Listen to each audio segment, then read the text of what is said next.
Alright, we are going to get started because I see people in here. What's up, Astrum? Banana Based. What a good name.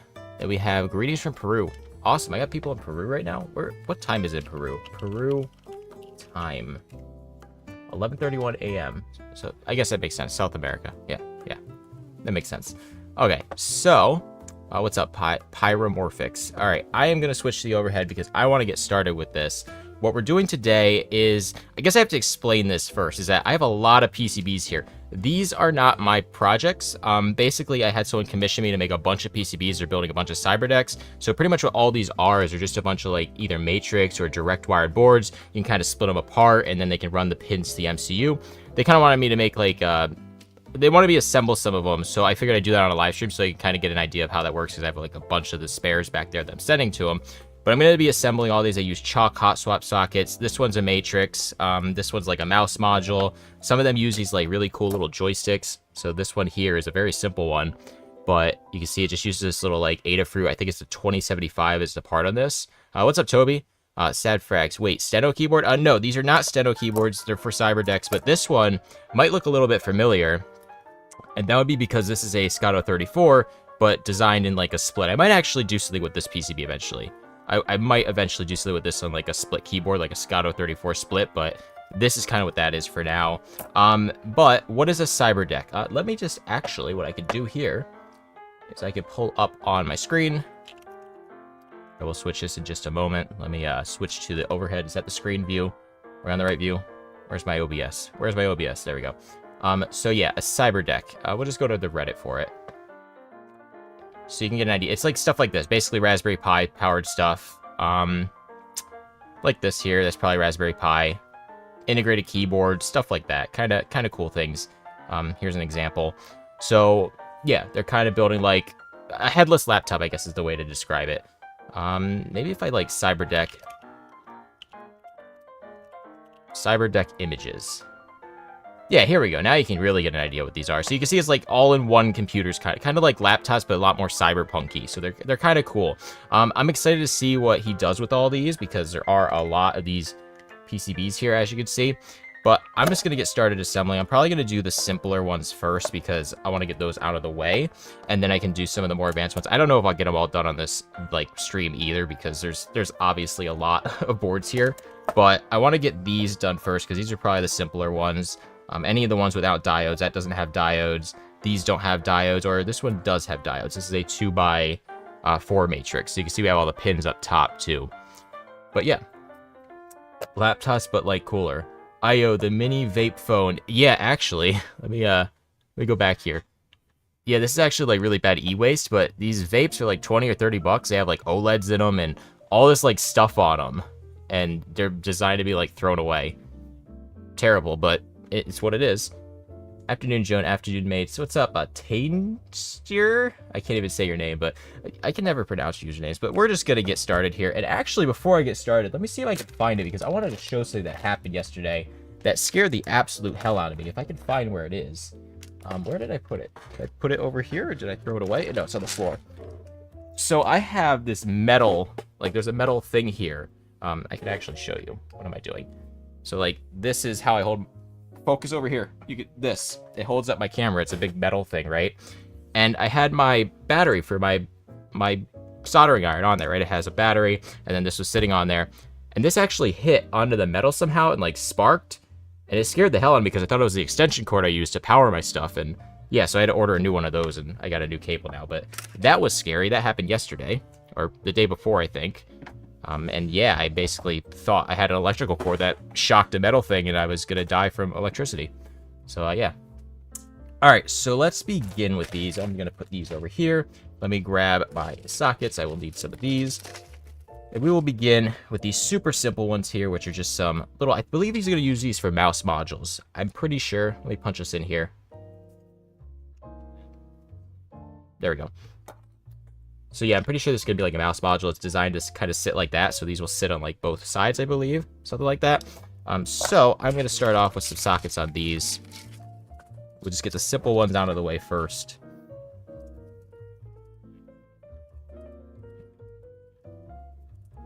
I think I have, do I have my stream playing like double here? I think I have Or is that my... I had the stream playing on my phone, and it's like coming through over there. How do I get these open? I can never get these open right. Grab a tweezer.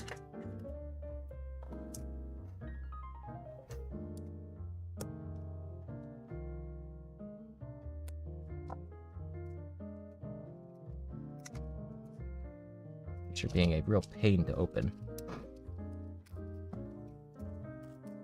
There we go. Alright, so I'm gonna need... I'm just gonna dump them. Yeah, I don't know why these are so hard to open. I normally get them like this, like loose. So, depending on who you order from, they'll either have them loose or like in packages like this. So, we have those, and then we can begin by just putting a little bit of flux. Let me crank on my filtration over here.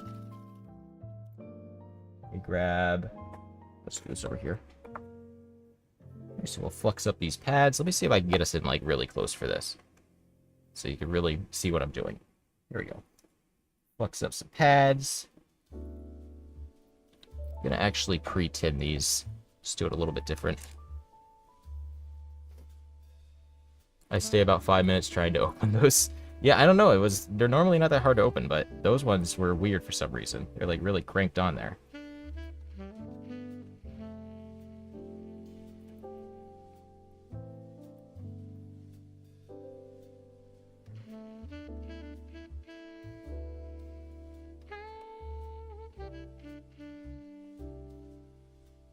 So that should.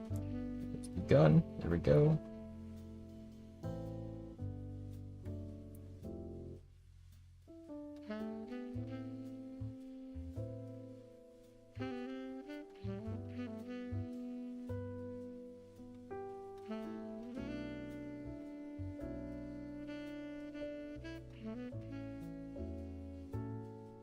Right. There are those begun on there.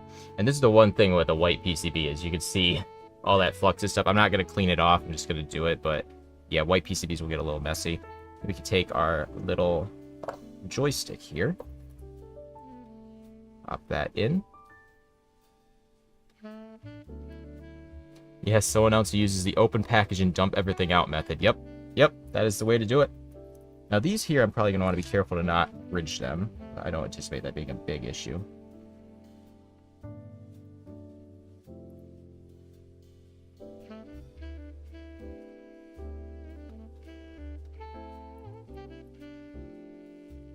Like bouncing around on the joystick there. Is that bridged? Yeah, perfect.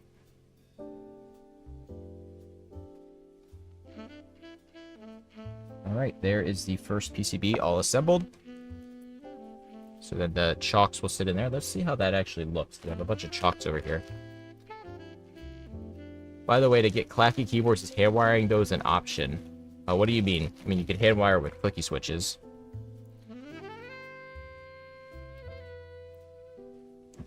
I always hate the first time you put these in because they never want to go in right. But then eventually they do click in. So we'll go there.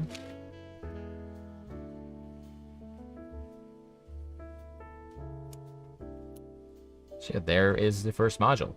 Just kind of like that. You have a joystick in the middle, have two buttons there. And I think that should be right. I'm wondering if those are too close. I'll take a look at that later, but... God, that hurt. Ow! Oh, I hate that. That's painful. I don't know if I can show this on YouTube without getting, like, blood. Ow. God, that hurt. Got a switch pin under my finger. Jeez. Ow. Alright. I'm a bit... What is this device you're building? I'm just building these for... These are commission boards, so I have, like, a bunch of... Well, right now I have painful finger, but... I have a bunch of these, like, PCBs here that are for Cyberdecks. I'm just assembling them. God, that hurts. What a start to a stream. Just stabbing myself to begin it. Alright, let's keep doing this.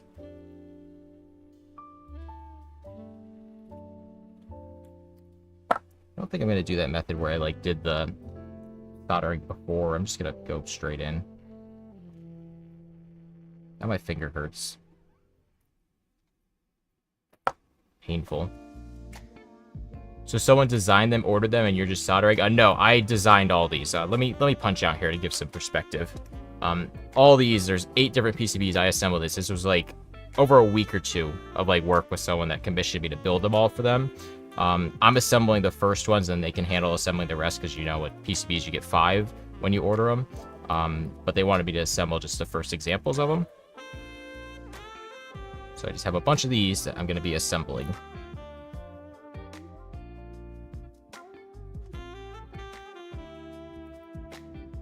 Have you tried oh wait, you're talking to someone else. Okay, I could never tell. I see that that's an at.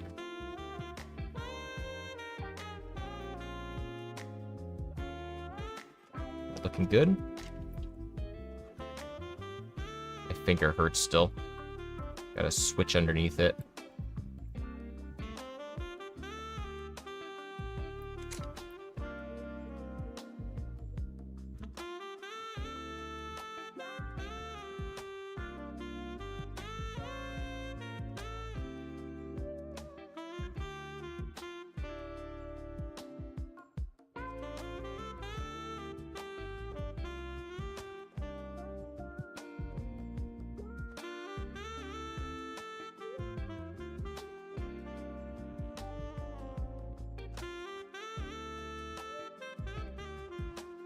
Right, there's the joystick on that one.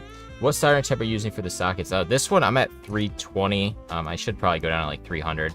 I pretty much do everything at like 300. That's pretty much everything I do. But there are those 2 done. Got these little joysticks on them. That's kind of cool. Cool. So those are those. Put these over here, and now we can get started. Let's do this one next. I don't know what module this one is. Let me punch this in again, too. There we go. So I don't know what this one was, but it's supposed to be like that, I believe. And I have been testing these as I go through, like for continuity. I don't know if you'll hear the beeps, but like this is just a direct matrix, so I don't know if can I hear that? Yeah, there we go. So like, yeah, and then you can kind of see. This one is the, which pin is this? 4. So did I route that incorrectly? Oh, those are ground. So this one should be 1. Wait, what am I doing here? 1, and then we have 2. Yeah, alright. I was using the middle hole there. Wrong one. And like, what's the scope of your work here? Will your client handle the MCU? Yeah, so the goal, so what they're gonna do is basically I broke these all out into pins, right? You can see my finger. I don't want to get banned from YouTube for showing gore on here with my finger. It's painful, but we have our pins here, and they're basically just, this is a direct matrix on here. So they're just going to attach these to an MCU. We have the mounting holes on the sides here. Basically, they'll use these different boards, like this here too, and they'll just plug these into an MCU. So they're going to kind of like hand wire that portion. I kind of wanted to design something that kind of looks like a modular keyboard, like these ones. I've seen some modular stuff out there too, but I have to do this one. There's a board I'm thinking right now. I can't think of the exact name, but it is modular.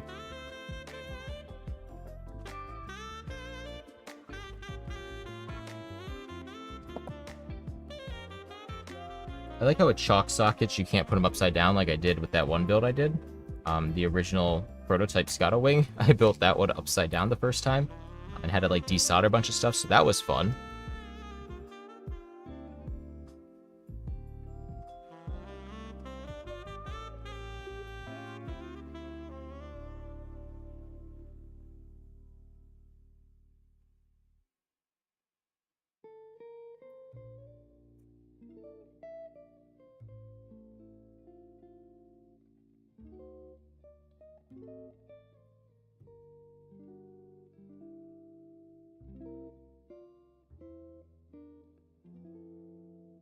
Soldering iron tip seems to be getting a little oxidized because it's not soldering the best right now. It's not aligning right. There we go, we're good. Alright, 1/2. These don't look like they have that much flux on them. There we go.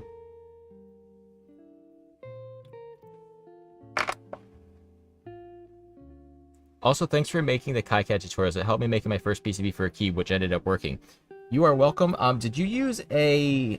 I mean, I'm assuming you use just a matrix, right? Like with an external MCU, because I have a video that's 30 minutes long coming out in a week or two on MCU, like integrated MCUs with STM32. I'm just waiting on my sponsor to pay me for the video, so that's the one thing. But once that is paid, it will be released in like the next week or so. But we're covering integrated MCUs, so I think a lot of people actually enjoy that. It's like 30 minutes long, too. It's a very, very long video, but I think it'll be helpful.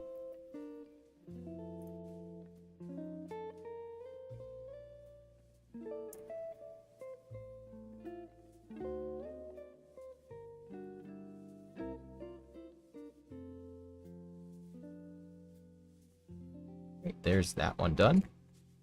These are all in there. We have these 3 done now. It's off to the side. Let's do these here because these require some diodes. Are these all for one Cyberdeck? I'm not exactly sure. I don't believe so.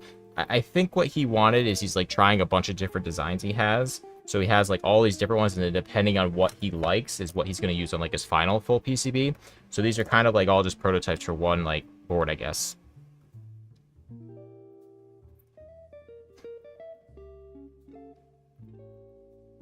All right, let's do the diodes. So they're supposed to be on this side here.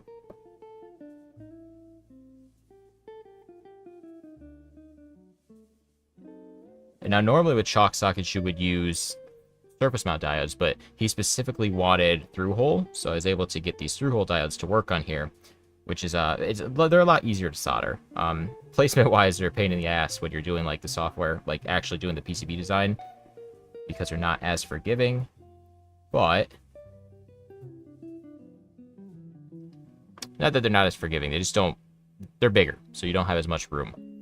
So you kind of have to get a little bit more creative.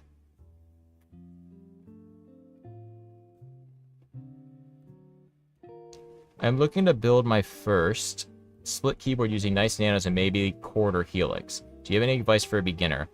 If you're building, it depends on what you want. I mean, I would just look at a cord, just doing a cord, and they're pretty simple, especially if you do like a type reactive cord.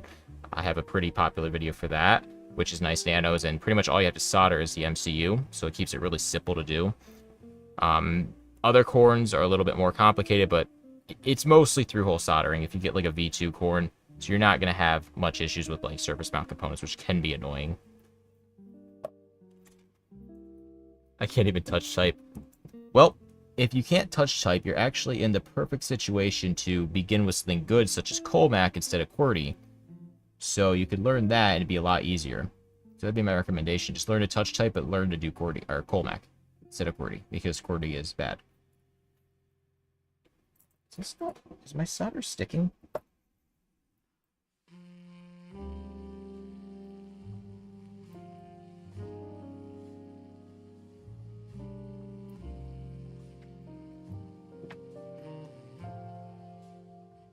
Punch us back in a little bit more here.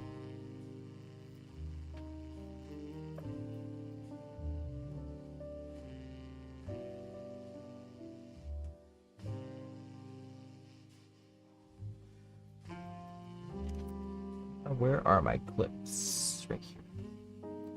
So weird layout, but it's so cool. I got a 9U spacebar. I think you mentioned that last time about the 9U spacebar. That's custom, right? If it's a 9U. Pretty sure that would have to be custom, I would think, because I know there's 10Us that exist. I know there's 5Us. I haven't ever seen a 9U in the wild.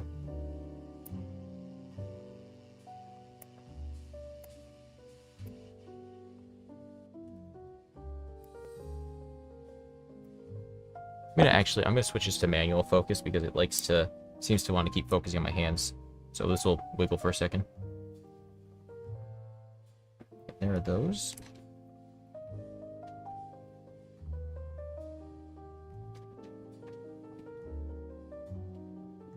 Why'd that flood through that time? That normally doesn't happen with diodes.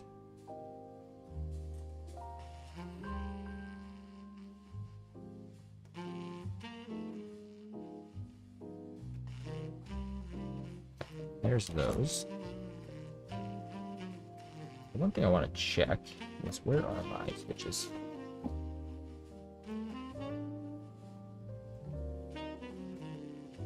Yep, perfect. That's exactly what I want. Okay, cool.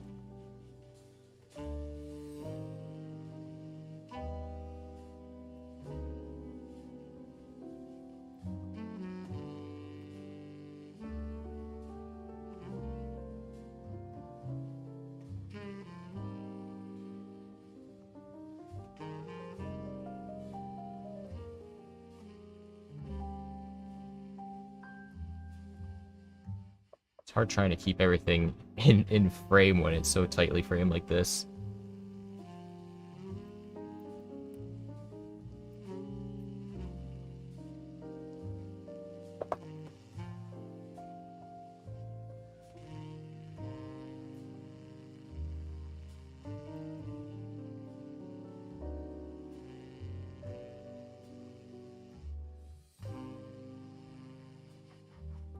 Where'd my other diode go? I could have swore I pulled on 8, but I didn't.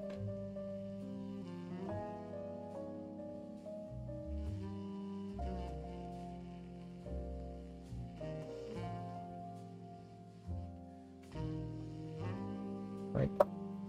Does all look right? That looks right. Cool.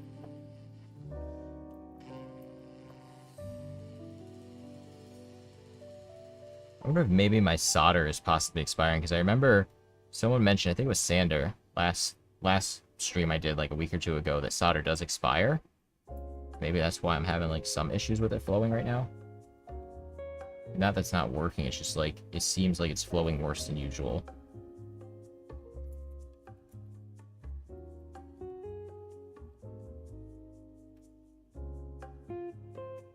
Arguably now it's actually flowing fine, so I don't know. There's those.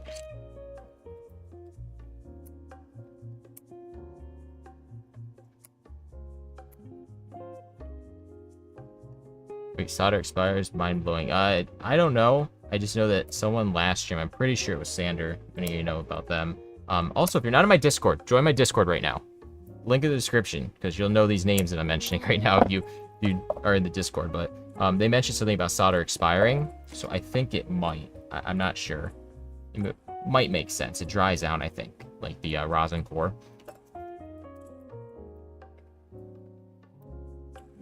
Ground plane has a lot of thermal mass to heat up. I think you're having issues with ground pad specifically. I don't think so, because, I mean, there's a ground fill on this, but I do that on all my boards anyway. So, like, that's no different. Like, this is literally no different than any of my other boards, and those ones solder fine. I mean, these are soldering fine, too. It's not like they're not soldering. It's just, it feels like the solder isn't doing exactly what I want it to, so I have to, like, work with it more. Just try to get this open. See if I can... This work? Come on. Come on. You can do it. There we go. Maybe a smaller solder irons? No, it's the same that I normally use. It's a D24, the D24 tip right there. I have autofocus off, but... Oh, no. Yeah, this is a direct pin board, so each switch has a ground connection. Not this one. This one is a matrix. This is a matrix here. I don't know. I'm not too worried about it. I mean, it is soldering. I just have to reflux these because there's a type of flux on them.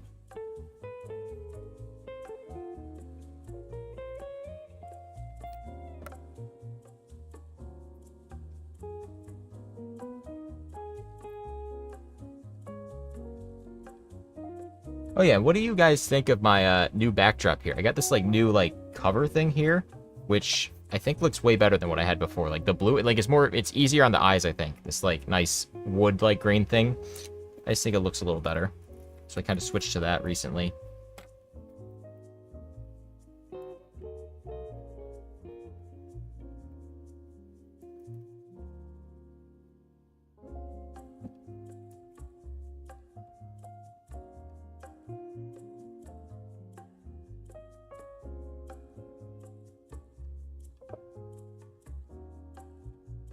I know sockets going in different directions. Are they going in different directions? Oh, that's right.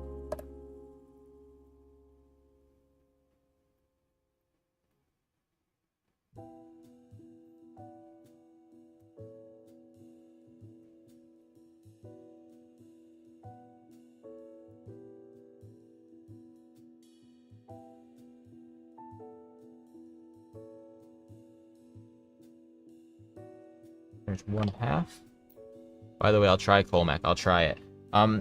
Like, my suggestion is, since you said you can't touch type, there'd be, I mean, in my opinion, there'd be no excuse to not start with Colmac, because QWERTY is just bad, and everyone should use Colmac by default. It's what should be taught in schools by default.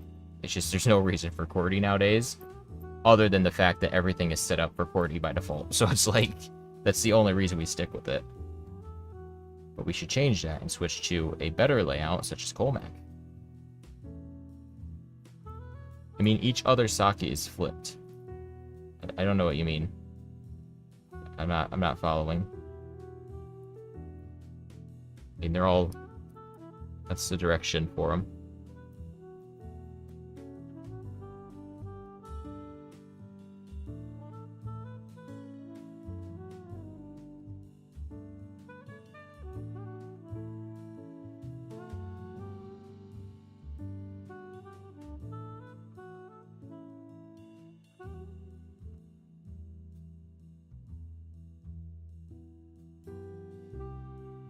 Right, there's that one done.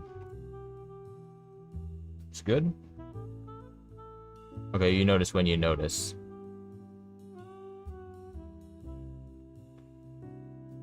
I mean, each other socket is flipped.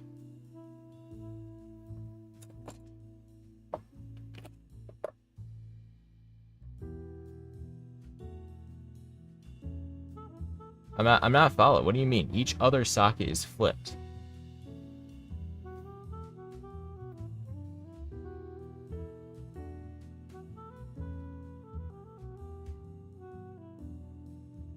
What am I missing here?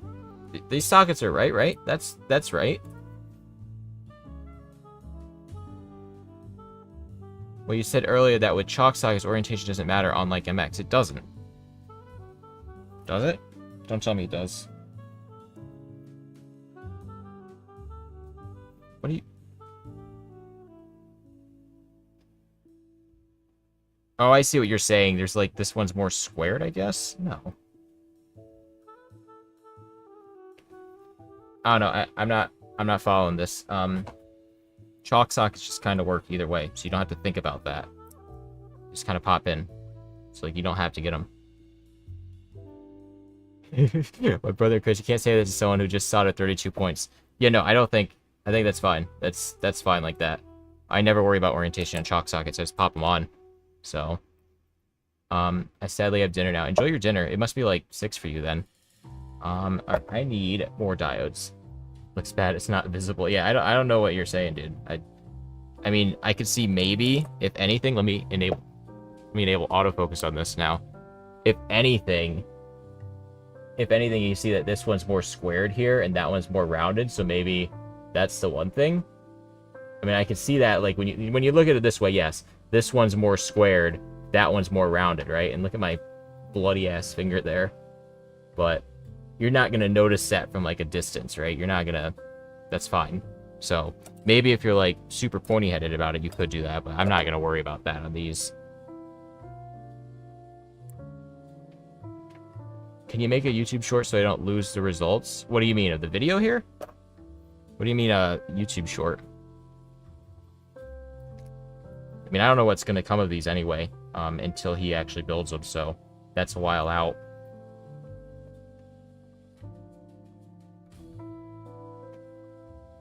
I'll post updates in my Discord when I find out more about this. They did say I could actually use these like PCBs. Like, they don't have exclusive rights to them. Like, I have these PCBs are my design files and stuff. They do have the files too, but I might actually do something with one of these PCBs, specifically the Scotto 34 split thing here. I might do something with that eventually, just because it'd be kind of cool. Although I do have my Bamboo sponsored video over here with the split. I have that all printed. So this is a split board I have coming out soon with a TRS connector.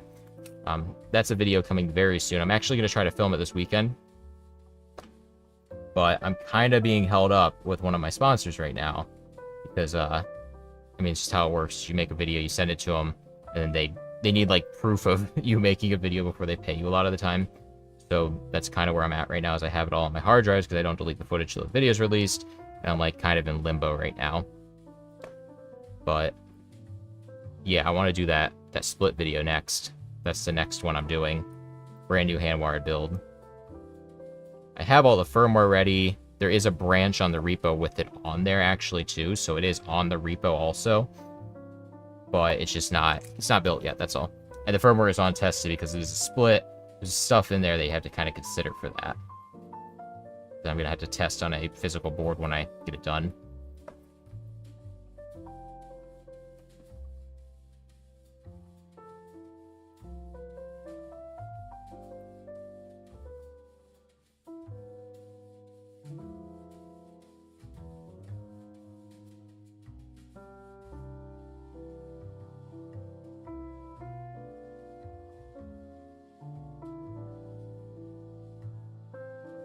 Do you think you can make a project split key that uses Hall effect switches? The left side only for gaming would be perfect. I've been asked that a lot about Hall effect switches, and I don't think it's possible with hand wiring, first of all, because of how they work, and like I don't think there's enough documentation to even do PCB with it. It's really not something I'm too interested in because there'd be a lot of like effort to do it, and firmware wise I don't think QMK supports Hall effect, so it'd be a little bit annoying. So it's not really something I'm going to look into. Maybe in a few, like, years from now. But you never really did anything crazy with the art on your PCBs, did you? No, I don't really do anything on my PCBs in terms of, like, art and stuff on them. I just kind of leave them plain. I like to keep them as simple as possible. Like, if we actually look here, you can see, like, all my diode indicators. Like, I stripped down basically everything from them. Like, there's nothing on there. Same with this PCB. This is the video coming out soon. Like, you can see how plain I keep them. I keep my, like, little thing up there. That's about it. I just keep them really plain and simple, because that's just kind of how I like them. So I specifically remove, like, a lot of the silk screen. Like, a big process when I'm designing these PCBs. Well, I actually have my own library on my libraries in there. The Scotto library with the footprints that has all my footprints, which are basically just, like, stripped down silk screen layers. So this is bare bones as possible. I'm trying to learn how to design boards because I want to build a Handwire Keycrown V2 clone with a rotary knob. I love my V2. I have that now, but I don't want to shell out of a sec. But I don't want to shell out for a second one. Yeah, I mean, that's a good way to do, like, boards, too, is just clone existing ones. Because, like, layouts are layouts, right? And then you can kind of do fancier stuff with the design of the board. So if you like the layout, take the layout and then make a cool-looking board. This song is kind of... Hold up. Not bad. Kind of vibing with it.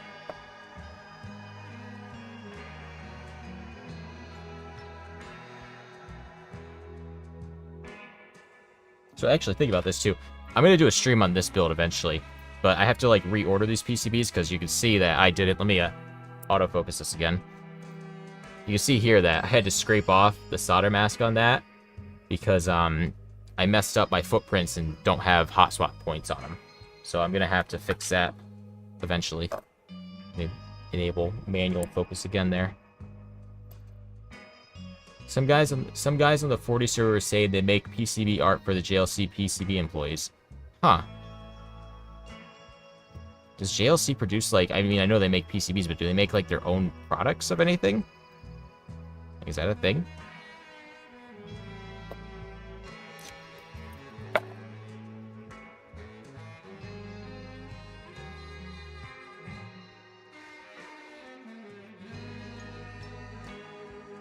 Here's some pretty art. Thanks for the board.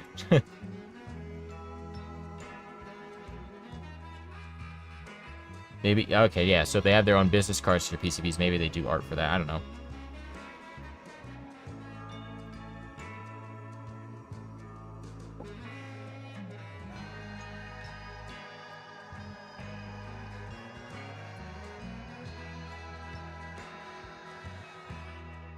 Yeah, this song's pretty good.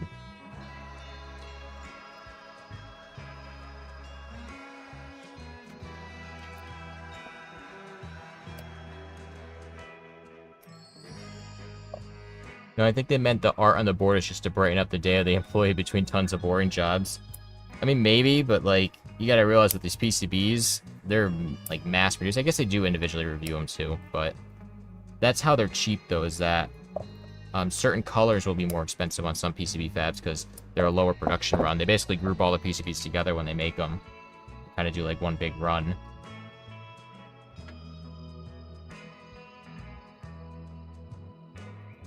Right, there are the diodes. Perfect.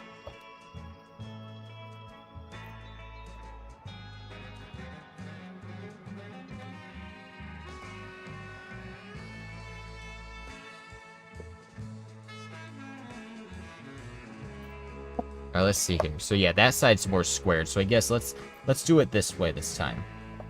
Put the squared edge up there. Not that it matters, but sure, I'll do it.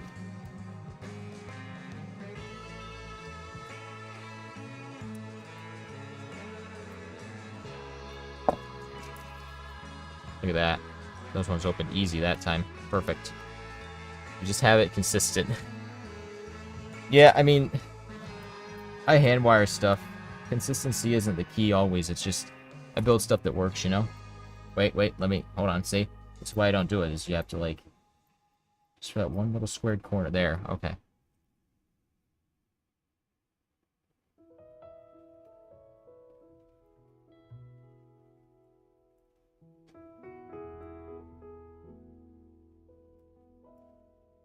Let's see there.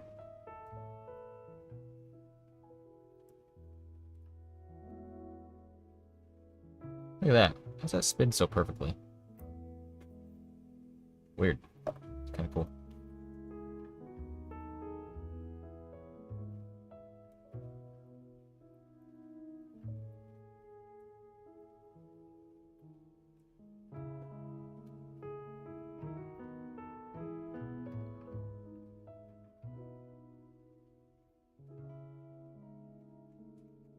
Alright, there are those sockets on there. Let's do the other half. Diode leg was the center point. Yeah, but it's like the same height as the other one, so I don't know. But it's just spinny PCB. It's kind of cool, actually. I'm getting distracted by a spinning PCB right now.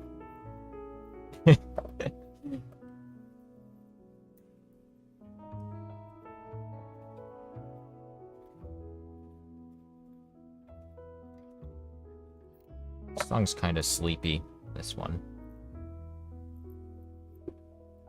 See, this is some, like, love story movie, this song. Or some, like, generic-ass YouTube video. Alright, hold on. Wait, let me flip these. Hold on.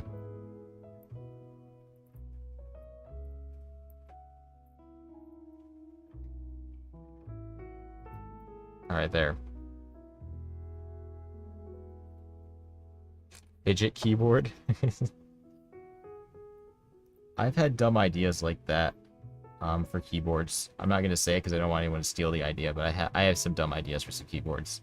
Some really dumb ideas that I don't know if I'll ever do, because then I'll start getting into that, like, whole generic YouTuber thing of, like, just clickbait, stupid ideas.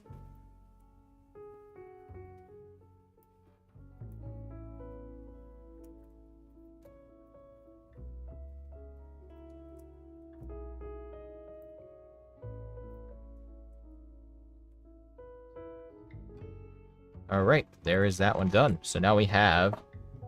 How many is this now? We have these, and this one? No, we don't. We have this one. Let's do this one next. Is this direct wired? This is direct wire. We'll do this one next.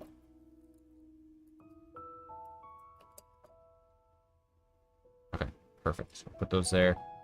Put these over here. Put this one over here. Yeah, let's do this one next. So we'll start with the... We won't do the joysticks first. I made an AK keyboard. The ending will shock you. Yeah, I hate that on YouTube. You kind of have to do that in videos, though, to get views sometimes. I try to do my titles clickbaity enough where they're, like, clickbaity, but also tells you what the hell the video's about. But yeah, that's just kind of part of it with YouTube, unfortunately. Is that a lot of it is about getting the click, right?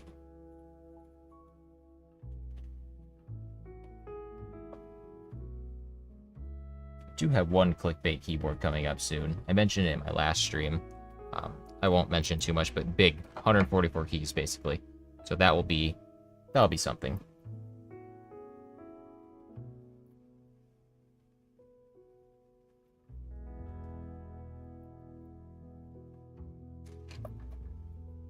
Hey Joe, I came by to say thanks for all the educational videos. I learned a lot, and you also inspired me being hand solder. I haven't started yet. We'll start soon. Well, that's why I do the videos, so people can figure out that building your own keyboard is way more rewarding than just buying a kit and putting it together. Like, I mean, there's a place for that, of course. Like buying keyboards and putting them together. I do it. Everyone does it. But when you make your own, it's just so much better. Like, even though I do PCBs, like, a lot more now, too, I'd rather the hand wiring stuff because you, like, really built that board, you know? These here, like, PCBs, is, even though you designed it yourself, it's still, it doesn't feel the same. It doesn't feel the same as hand wiring. Hand wiring is just, it's better. It's better. I will stand by that. Not better for products. I will say that, but, for, like, your own boards, definitely better. 144 keys, absolutely rad. Yeah, I'm calling it the Scotto 144. Not the Scotto Hyper or anything. Just the Scotto 144. Pretty generic and basic.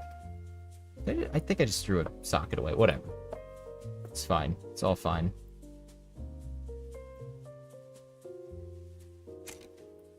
Yeah, I'm gonna try to run it off a Pro Micro RP2040. I might have to use the bigger one I use too. We'll see. Even though they have the same GPIO, I just think it might be easier with the bigger one, like in terms of routing. What is the socket doing? What is it doing? There we go. Perfect.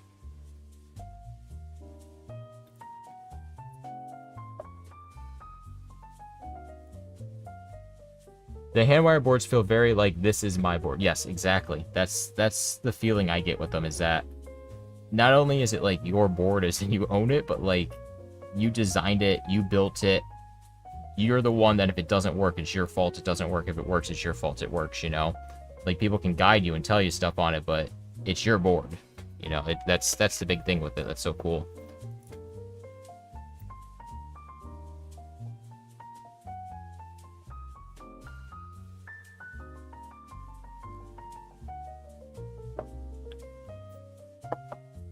Yeah, routing is an annoying part of keys.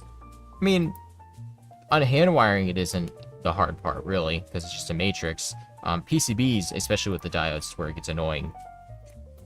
Like, especially when you get into, like, say, column stagger, then it gets really annoying because you have to, like, route through them and up and down. And if you did, like, a 4-layer board or something, it could be easier, but then you get price increases, and it's just a pain. It's definitely a pain for PCBs.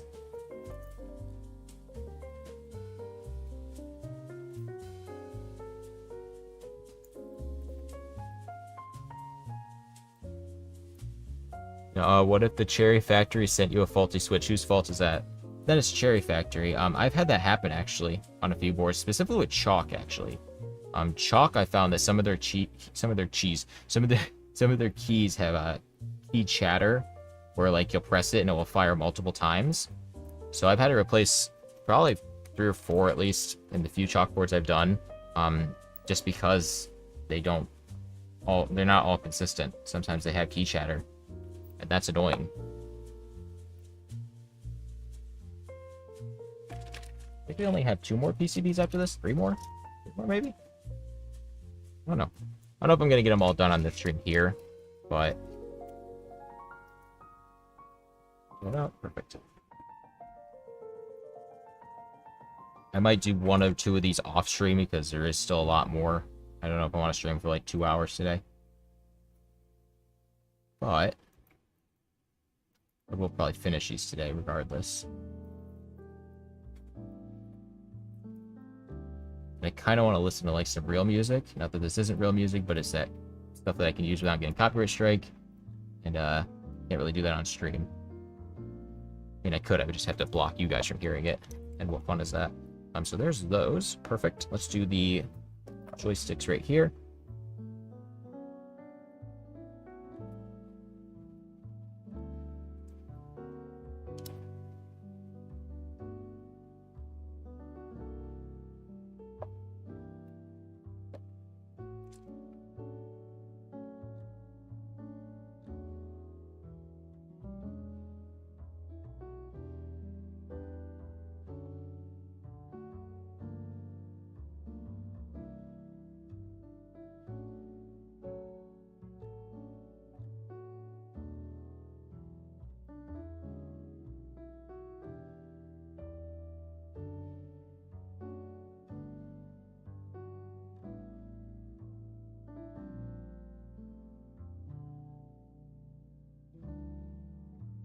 All right, there's those all done. What are people saying? Oh my gosh, I had something to say that I forgot. Oh, right. I'm making a column end row stair keyboard, calling it the stroke. How would that even work? Send that in the Discord. I want to see that. Because I've thought about stuff like that before too, and I've never actually done it, but I have no idea how that would work. I have no idea. But there's that PCB all done. Got these little joysticks down here. Ooh, joysticks. Yeah, like, they'll use it kind of like this, I think, and then use these joysticks up, down. They'll do different things. So that's how that works. Got that one done now. Let's do, which one do I not have diodes on? I want to do the diodeless ones first because those are a lot simpler to do. So we'll do this one next. Oh, I'm not in the Discord yet. Okay, let me do the promotion of the Discord again. Let me take a look here and see how many people have joined. Every time I do these streams, I'm just like, hey, join the Discord. We got, looks like one person has joined. If you're not in the Discord, join the Discord. There's a link down below. You know, that's where I kind of communicate with my people, is in there. So, join it. I'm demanding you do that. It's not a request.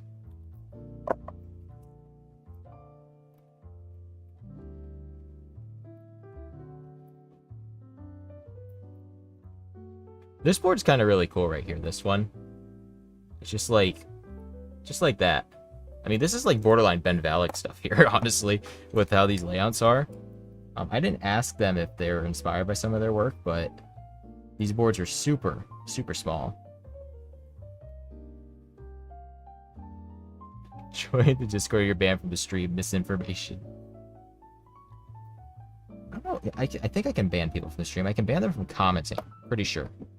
I don't know if I can, like, ban them.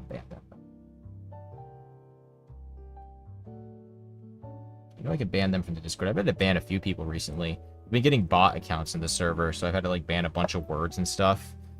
So that's been kind of fun, having to deal with that shit. Like, next thing you know, you just have all the server, or all the channels. I wake up, because I have other mods in there, right? We call them server guide, but I'll wake up sometimes, and overnight, I'll see every single channel has a message in it, and I'm like, oh, great. I know what happened with that, because it's never that active where every channel lights up overnight, right? So I go in there, and it's all deleted. And I see they deleted all the messages, but it was a bot account promoting some crap that they shouldn't be promoting. And it's annoying. Oh, I hate bots. Yeah, no, they are. I mean, I get them on my YouTube videos sometimes. YouTube does a pretty decent job a lot of the time blocking them. Not always, though. This song is very generic sounding.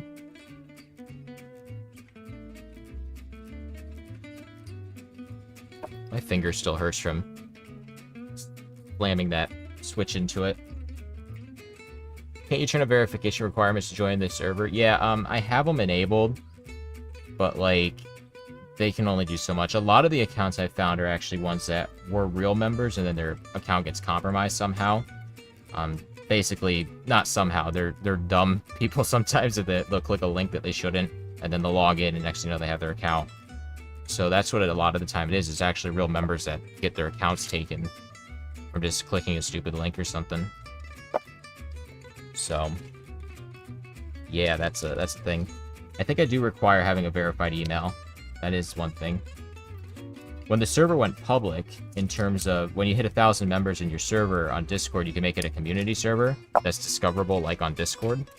When that happened, what ended up happening on the server is, like, within 10 minutes of enabling that, it was getting, like, hundreds of accounts. I'm talking hundreds of members joining, and they were all bots. Like, literally every single one was a bot, so I had to disable that and lock the server down again, and that was a pain. That's when I added the verification. So when you join the server now, you have to actually manually verify. Otherwise, you won't have access to the server.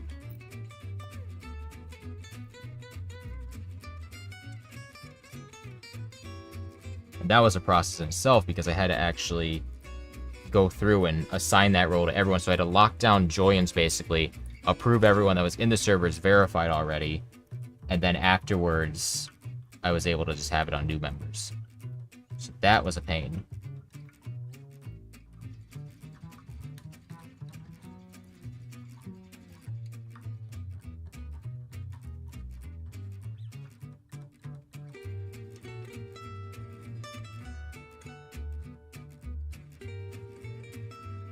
Continue and set the KLE. Alright, let's take a look at this, because I want to see this really quick. Let's see. What the hell am I looking at here?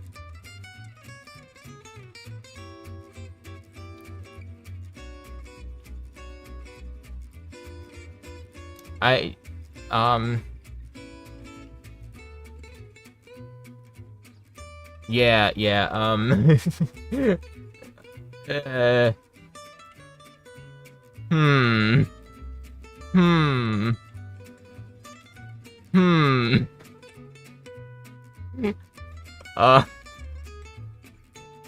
what the... Yeah, no, you're messing with me. There's no way you're actually gonna use... What are you gonna use that for? Like, how are you gonna use that? This is a joke, right? You're messing with us, right? Like, there's no way.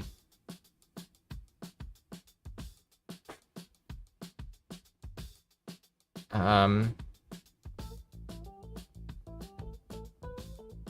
not gonna use it. Okay, alright. I was gonna say, like, what the... Are you gonna actually build it, though? Because, I mean, it'd be...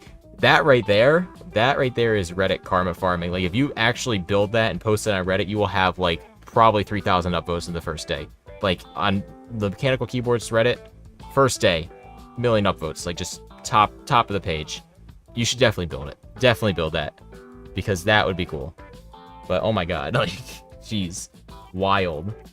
Absolutely wild. Now, what was I doing here before I got distracted by that monstrosity of a keyboard? Soldering these. That's kind of like that one that was actually the all ISO board. Some of you guys saw that recently. That was going around Reddit. The all ISO enter keyboard. That was another one. No, don't go towards my face, solder. God, go over there.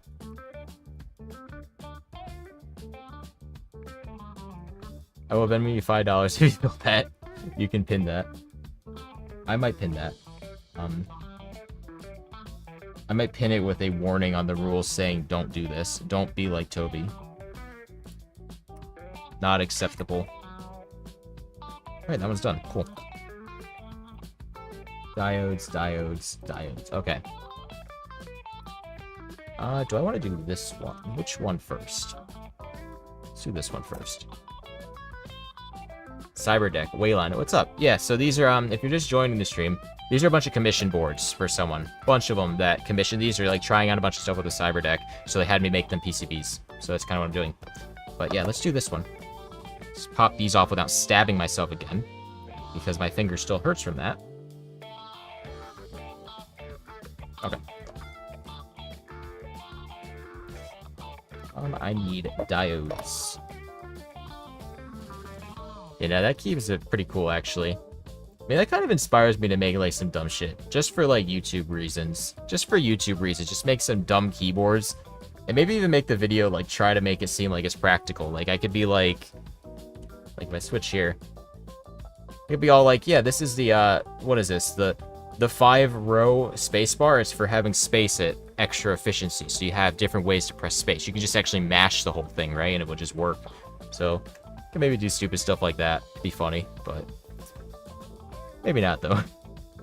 That is wild.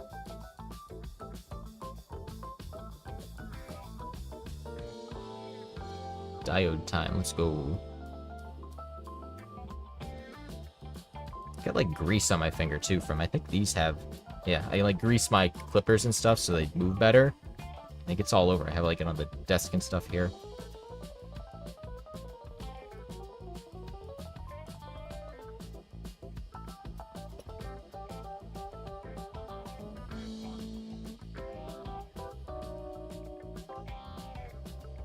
I'd love to make some dumb shit, but I don't have the money to use up my stock of parts. Yeah, that's something I actually struggle with too, is I have a pretty big stock of like switches and stuff, but like deciding what's worthy of using them on is sometimes hard. Like, I don't know if you can see behind me, I have a stack of a bunch of ACO switches right now. Most of them are planned for different builds, but also like I have so many options for switches, I don't know what to use them on half the time.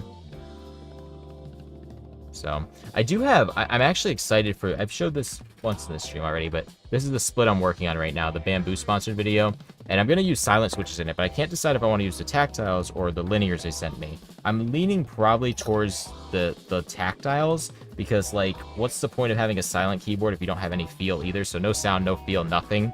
So I'm thinking I'm probably going to use the tactiles, the Acco Penguin switches. And it's always cool with Acco, too. This video is not sponsored, but I reach out to them every, like, few months. I'll just be like, hey, send me some switches for a video. And they're like, okay. And they'll send me switches. So, like, that's basically as far as my sponsorship goes with them. But I have a bunch of Acco switches that I got from them recently. Specifically their silence. Acco Cream Blues. Are those linear? Cream Blues are probably linear, right?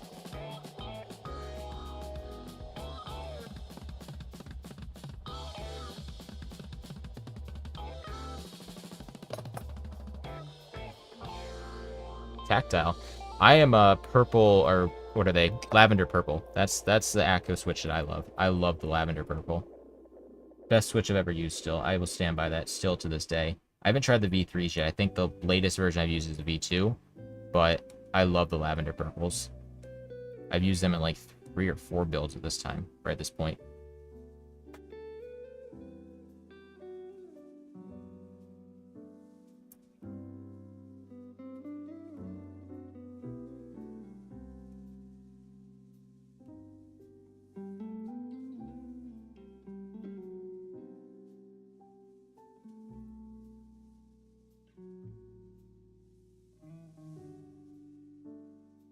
Man, I'm just thinking about it right now. I wish my sponsor would hurry up and pay me so I could release my PCB video. I'm debating just releasing it this Friday because I'm pretty confident they're going to pay me before. Or again, because I've worked with them before.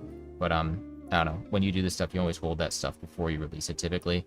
It's just, like, kind of how it works. But I really want to release it because it's PCB stuff, and I think a lot of people are going to like the video. So I'm debating just releasing it Friday. Debating. They did also say payment would be by Friday, so hopefully that gets through, but I really want to. I really want to release it.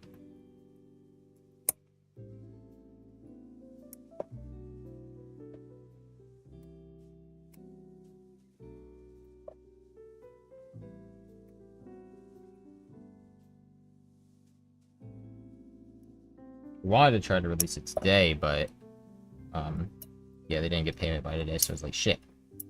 Come on.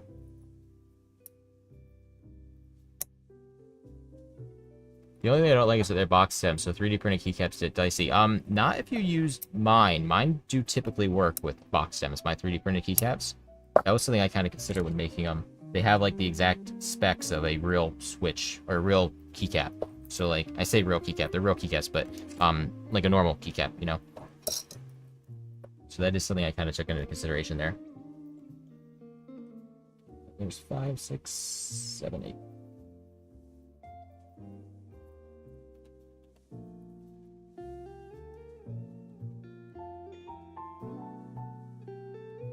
Do I have notifications on my phone? I put my phone in Do Not Disturb while I do this, so, like...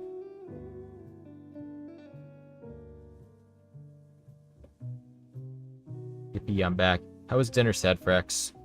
Kinda jealous, because I'm hungry right now. Kinda hungry.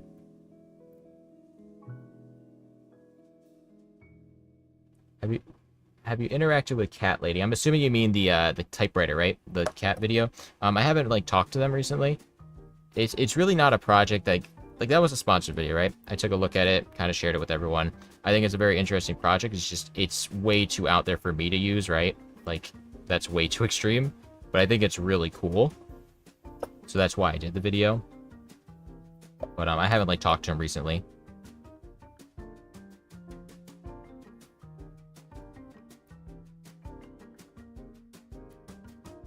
I've used your caps. I found they fit perfectly, but if I ever wanted to switch them, it was kind of snug, so every now and then a stem would snap. So the thing about my keycaps is that I wouldn't say necessarily it's my keycaps. Maybe it is. I don't know. But 3D printed keycaps are a pain in the ass, especially on FDM. Like, resin's even worse because it's resin. I mean, the tolerance would be better on resin. But if your printer's not tuned right, if you use different filament colors, all those are going to impact your tolerances. So, like, I'll find if I print, like, say, a black keycap, it might fit tighter than, like, a white one. So it depends on basically what filament you're using, the printer. All that stuff will impact it, and it can be a real pain to get them right. I rarely have issues with that. If I do, I'll use this here, actually. This is called Captain Tape. It's heat tape. You can use this and put it on the switches if they're too loose, and it'll kind of hold them. Probably for my new video, I'm going to have to do that, because I do have 3D printed keycaps here. So I do have those, which I might have to use that. It's how it works with filament often. But yeah. Oh, have you interacted with a cat lady? Or cat lately? Why did I say cat lady? Oh man, cat lately. No, I mean your hands are all sorts. Yeah, I have a dog. I have a small dog, puppy. So my arms and stuff are all shredded from him. He tends to, when he plays, he'll instead of playing, he'll just go straight to biting. So that's kind of how that goes. Sad facts, just a simple dinner, some chicken. I enjoy chicken, but not when chicken is bad chicken. You know what I mean? Like, sometimes chicken cannot be the best meat. What do your parents think about the Scotto 108? Kind of random, but it just came to my mind. I know both of them are still using it. They struggled in the first week or so. They struggled. My mom picked it up faster than my dad. My dad was miserable with it when he was first. He was like switching back and forth between his old keyboard and having issues. And then after about a week or so, he's been full time on it. So he uses it. My mom uses it. I don't know if my brother uses the 63 I made. I don't know if he uses that one, but I know my parents are using the 108. They've been using it ever since, and it's been working. So, I use electrical tape for the stems. Electrical tape, I mean, if it works, it works. But I haven't used that tape because I think it's too thick. So, I mean, if your tolerances are off, that's a lot to be off by, I think. So what I like about the Captain tape here, this stuff, what I like about this is it's super thin. So it's a lot thinner than, like, other types of tape.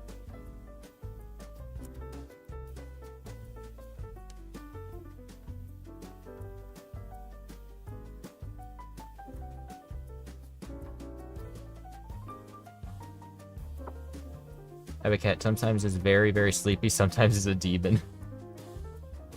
I am a dog person. I've always been a dog person, and I'm also allergic to cats. At one point, I did want a hairless cat, which I thought would be kind of funny, but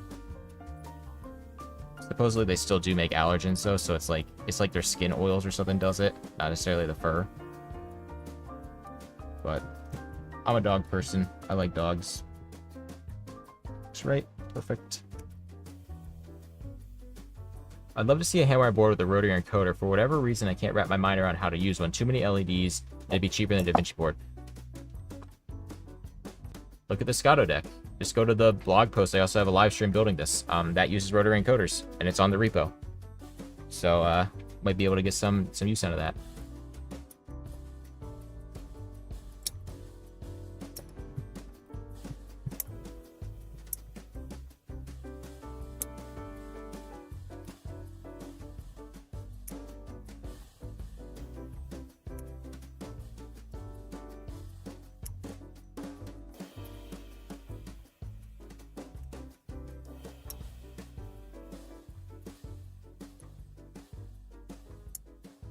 There's those. I isn't on the site, so I had no idea it existed. Yeah, go to the MacroPads blog section. So it will be on there, and you'll be able to find it. But I have to now do the sockets, yes. You don't know how useful your ring finger is until you have a cut on it. Yeah, that's fair. I actually have a build eventually I'm going to do with, like, multiple rotary encoders. I mean, technically, the Scotto deck does have that, too. But I want to do a build with actual encoders. I just haven't done it yet. I have so many builds, like, just floating around that I haven't done. I want to do more videos, but, like, doing tons of videos over and over, it's a lot of work. So, between the commissions and stuff, if you do the videos, it kind of stacks on top of one another. You never get any time to do anything.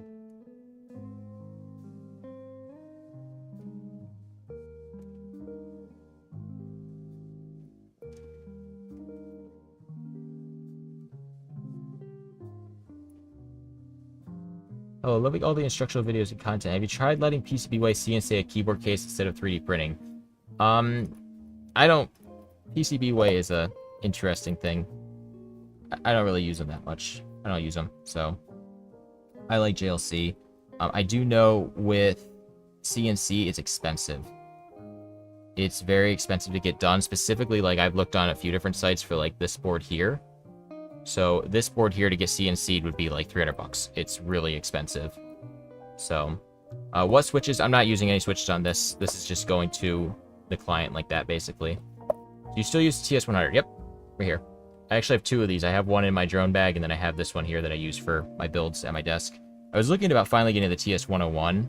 I was looking about finally doing that, but I don't see a reason to. It's literally just a new version of this. It's the same.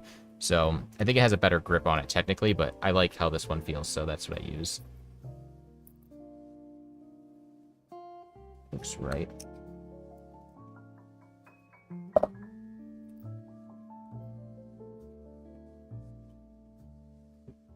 Already flux these, but I'll do it again. Why not? I have a pine sill. Love the form factor. I looked at getting a pine sill too, but like I said, I don't need multiple irons really, but the pine sill comes in at a much more affordable price, so I will say that.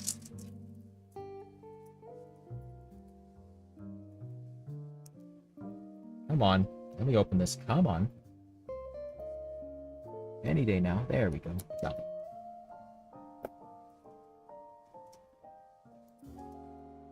Wait, you do stuff with drones? Yeah, I don't know where my videos are for my drone stuff. I don't have them on YouTube anymore. I fly FPV drones. They're fun. And I use the TS100 because it's small and it fits in my drone bag. And it runs off the battery. So it's what I use. Actually, search for drone in the server and you'll see it probably. You'll see some, I posted some stuff in there before. Probably an off topic, I think.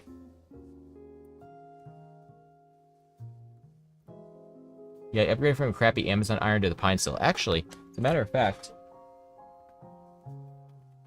I have this cheap, like, $10 iron. I'm planning on doing a video with this. I'm going to redo my Scotto 9 video eventually, and I'm going to use that really, like, crappy iron, but I don't think it'll be that crappy, so it'll probably work, because I want to, like, make the barrier for entry a lot easier for people, because, like, if they see, oh, I need a soldering iron, I need this and that, they'll think it's more expensive, but realistically, you could build a keyboard for the first time for, like, 50 bucks.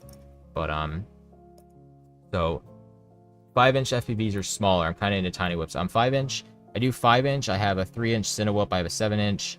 I also once had a 10-inch one, but I stopped flying that because that thing was a bitch to tune.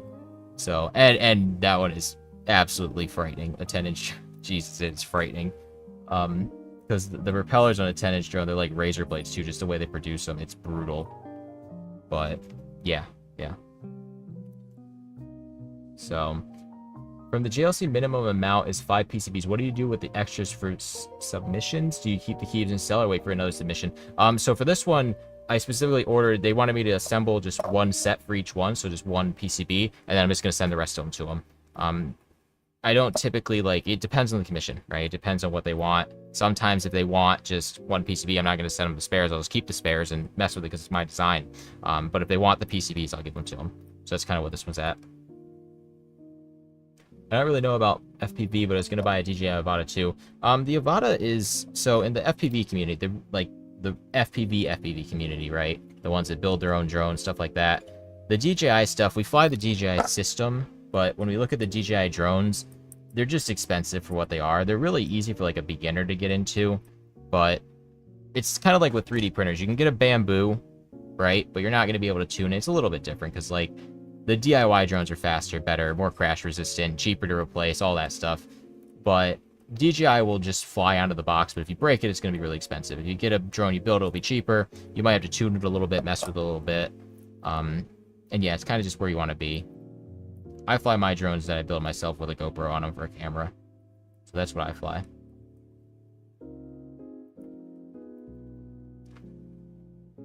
Yeah, the 10-inch drone is... yeah. Yeah, I don't fly it anymore, but it is huge. It's huge. Actually, these were the batteries I used on it, these big ones. Just, yeah, it's frightening. It is frightening. And, like, the sound it makes is amazing. I might look into doing that drone again, but... yeah, that drone there is the one that, like, drones are already in a weird state with people. If you fly that one somewhere, you're gonna have the cops called, probably, because it's totally legal to fly it, but, like... it's scary. Like a 5-inch is just, it's high pitched and loud and fast and whatever, but the 10-inch one is like a flying brick, basically. It's scary. Gotta go by. See you, Toby. Thanks for hanging out for like, how long have you been here? Hour and a half almost? Hour 13?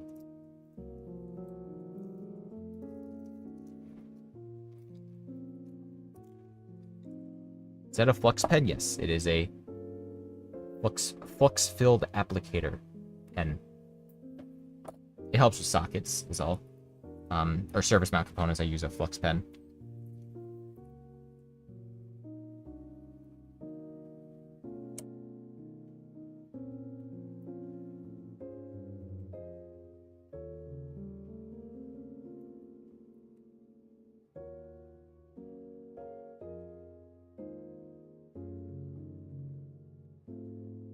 The flux-filled applicator, yeah.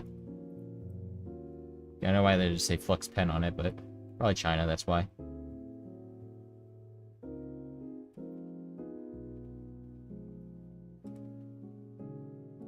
Alright, there is this one almost all started. I just have to do the joysticks.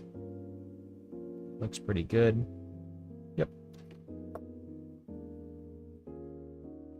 I think I actually linked that. If you want to buy one, you know, affiliate link in the description. I think it should be on there. It's definitely on one of my videos. Any of my PCB videos will be on those. The specific one I use, I think it's like 10 bucks.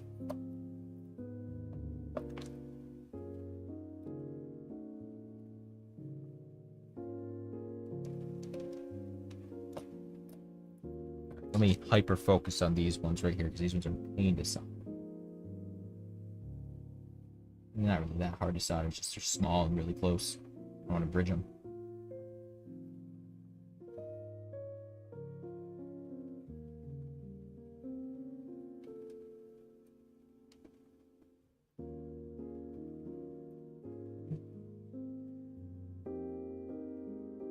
Okay, just did with those. Solder stuff that up.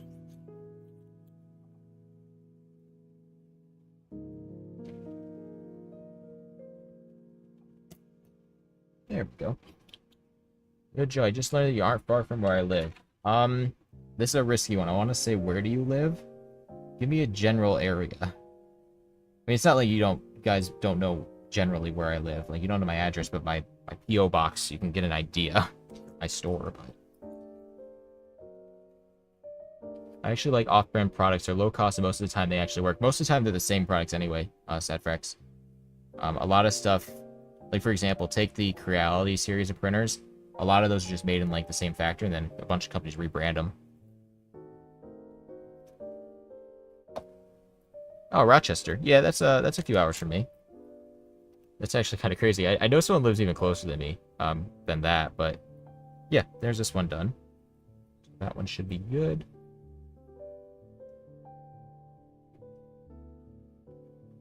Yo, Joe, could I get in touch with you over Discord? I'm doing a video on handwiring keyboards. I wanted to ask if I'm able to feature some of your videos in the video. Yeah, I have to look into that. Just shoot me a message, and I'll take a look at the PM. We can talk through there. I don't know. Sometimes I'm kind of iffy with, like, letting my footage be used in other stuff. We'll see how it is. Just message me, and we'll talk. I miss Rochester. I hate Arizona. Astrom, you lived in Rochester?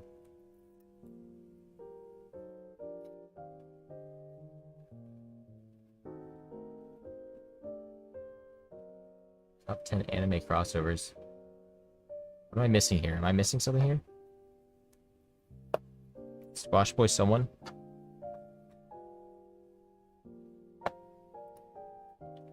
You already have a case for that PCB or no? No, I'm not doing anything for this. This is just for a client. Well, there's a bunch of them. I'm sending these all to him, and he's gonna, like, figure it out with cardboard, he said initially.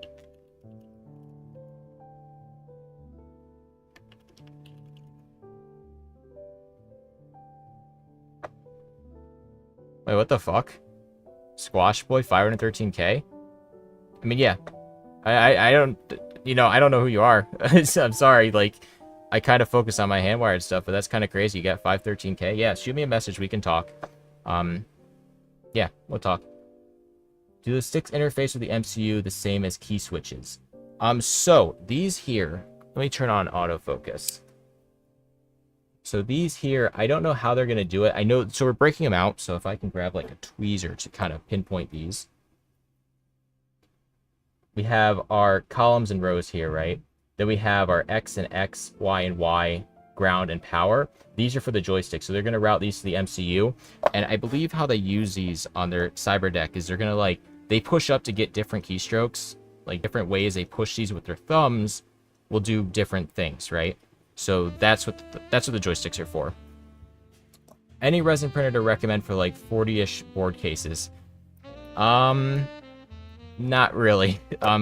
There's a lot of expensive printers, like you could get into the Mega series, the Frozen Mega series, but they're expensive. They're like $600. So realistically, if you want to do like a 40 case out of resin, you'd want to look at like JLC, PCBWay, something like that to get them to print it for you. Looked at all your keys recently, and there are none with 2 MCUs. I saw some hints in the server. The next one would be one. I don't want to make one. If I'm right, will you show me the firmware setup? So, let's talk about that. We have this board right here. This is the Scotto Hazard, I'm calling it. It's printed like that, right? So it's a Scotto Hazard. And the firmware is on the repo right now. So you can actually take a look. If I switch over here. Let me switch over. Scotto Keys. GitHub, yes. Getting sidetracked right now. I have this repo, so you can go to the branch over here, and we'll have the Scotto Hazard, which all the firmware is in there right now if you want to take a look at it, so you can kind of get an idea. Really, all you have to do for like a split is you kind of define like this section in here. So I'm using soft serial pin, so GP1 is for the actual firmware, or the split. The cable's going to detect it on that. And then also there's some other stuff in here. Like EE hands, that's for the split stuff. I might talk about that in the video, I might talk about that later, but with that, let me get back to this now because I have a bunch more boards to still solder. But do you recommend making aluminum cases and keycaps? If you're like, keycaps, no, because tolerance can be a pain. But cases, yes, if you're willing to pay the money for it, because it's not cheap. So that's the only thing with that. I think I'm going to probably do this last one here, and then I'm going to just do this one off stream, because this one's a lot more work. But maybe I'll do that one. We'll see. I'll see if I do that one still.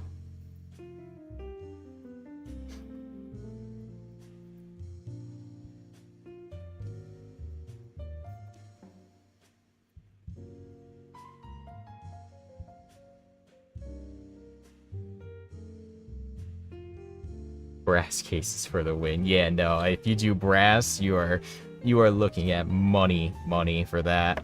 A lot of money for that. I mean, you know what? Hell with it. You know what? Do hardened tool steel. There you go. Do a tool steel keyboard case and just pay like probably. I'm betting a tool steel case would be like 2,500 plus. Like probably 2,500 plus for a tool steel case. I'm betting at least.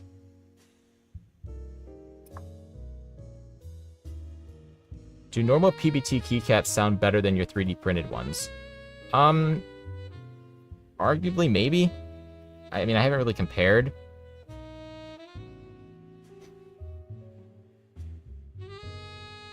Friend did one, 60%, around 6 kilograms total. That's like 12 pounds, I think, 6 kilograms, right? Something like that. I'm assuming you mean like brass. Titanium key, we could do titanium. Could do that, yeah. Yeah, no, I know from looking on like some of these fabrication services at different like metal cases, it gets pricey, like prohibitively so, a lot of the time, which is just like it's insane. It's insane how expensive it can get. And I mean, it is like specifically with 3D printing, there's some services you can get like 3D printed metal cases, and for the Scotto Fly, it was like $2,500 to get it printed out of titanium. Like $2,500 to get a super thin case printed out of titanium. Like, it's expensive. It is not cheap to do that.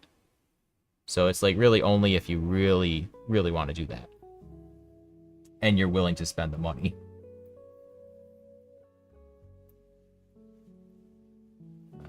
Get in there, diode. There you go. 2,500? Yeah, here, I will show you actually, because you know what? Let's do this right now, because I actually, when we're on this topic, let's take a look at I'll do PCBWay for this one because they seem to have the most options in terms of this stuff. We will go to, let's upload a board here. Which one should we do? Let's just take a look at like a generic. Let's do a simple one. We'll do Scotto wing here. This is what I kind of been running it as. We want the case. Oh shit, I'm gonna have to actually export this. Let me export this. I'm getting completely sidetracked right now, but whatever. We're just chilling now. Oh, come on. Can it open? Will it work? Please work. Please work. I don't want to have to. Okay, good, good. All right, let's do. God, I have so much stuff in here.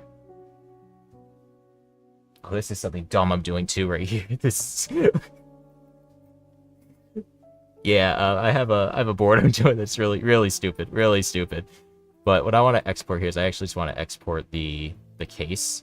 I mean, this is a pretty big case, right? But we will export this.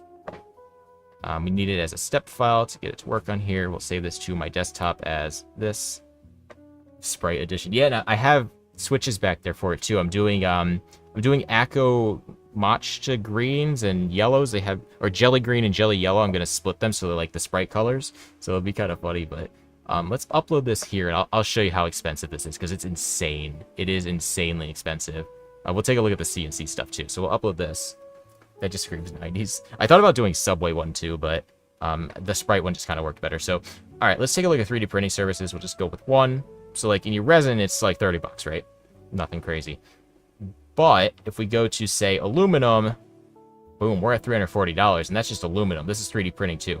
Stainless steel, oh, $654. Titanium, we're looking at $3,600. Tool steel, oh, tool steel's cheaper, $1,800. Expensive. CNC machining, same thing. Aluminum's $100. Stainless steel, we're looking at $228, so it's a lot cheaper with this, but it depends too what machine they have to use, right? But if you wanted to go crazy, let's just take a look at, I'm gonna just peek, $869. Holy shit. Spring steel. Polypropylene's not bad. Palm. Carbon fiber, not bad. Tool steel. So yeah, I mean, not that bad. Brass, $650. So, yeah, that's for this right here. It's expensive. It's, yeah. The aluminum one, too, like, they can't always make this stuff. I don't know the specifications on how it works with these cases. Like, this here might be an issue, because that might need to be, like, a 5-axis machine that can flip it and stuff. So I think typically for this, you do like that for the design. I don't know exactly how they do it, so I haven't ever gotten it done, and I don't really plan on it because it's so prohibitively expensive to do. That's basically what I'm getting at here. But I expect it to be cheaper with 3D printing since there's less material to waste, but I guess not. So with the 3D printing one, I mean, the machines that do this stuff are so expensive too. Like, let's actually look up. I know that the machines are like ridiculously expensive.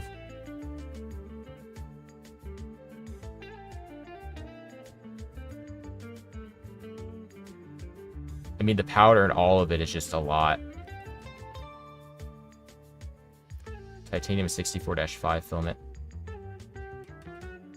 It's probably not just material cost here. It looks much pricier than buying the materials for the size. Yeah, they might like process it. This is a different type of filament. Yeah, it's expensive, and I don't plan on ever doing anything that crazy, but it would be cool to do a titanium board and then like do a titanium, like anodize the titanium, right? I mean, you could do that with aluminum too. That's what I got to do. I got to reach out to some metal 3D printer companies and say, hey, sponsor me. Send me a, you know what? Send me a Stratus, actually, the full color printer. That's what I want. You guys know what that printer is.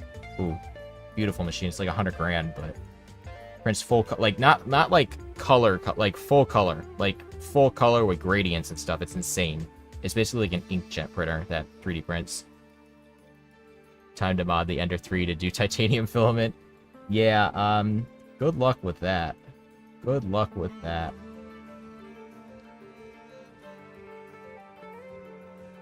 Yeah, on the overhead. How do you change the color and shape for 3D? I will show you really quick. This is actually really easy. You basically click your model, you click this button, you go to visualization, and you can like change all your colors. And you have like materials too. Why is my mouse lagging so bad on here? What the hell? But yeah, you can change it on there. God, I want an SLS printer. SLS, stereo something. How is SLS different from SLA? I always get confused on the exact ones. I know SLA, MSLA, and then FDM, and then selective laser sintering, SLS, or selective laser sintering. That's SLS. Yes, never mind. I know what that one is. My brain was not processing for a moment there.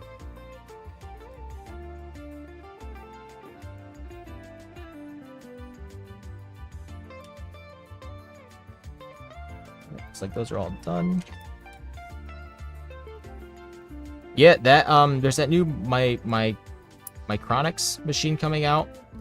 It's a Kickstarter right now, so it's in a weird state, but it looks promising. It's just still, it's not to the point. I don't even think with that machine that's going to be to the point where we're ready for home SLS yet on like an affordable.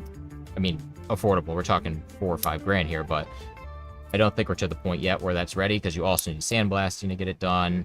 The powder is still dangerous. Where did that just go? Right there.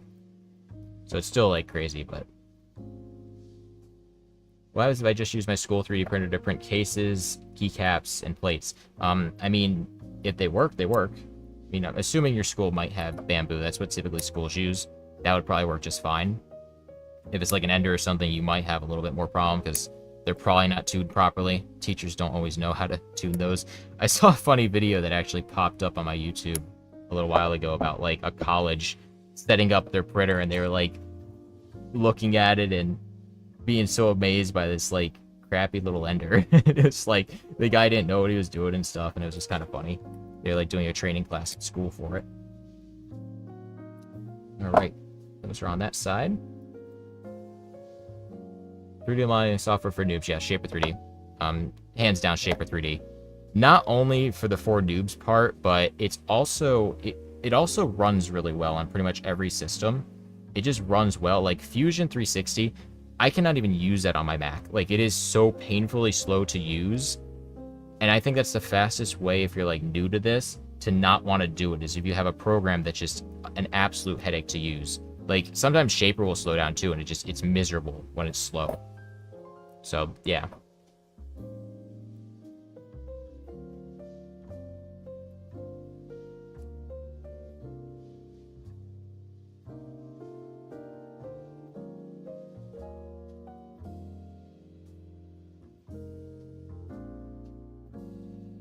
Right, there's those.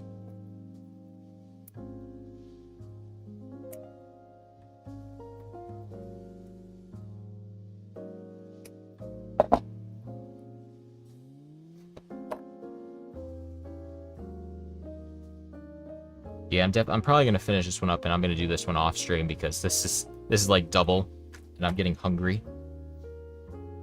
When I get hungry, it's time to stop and eat.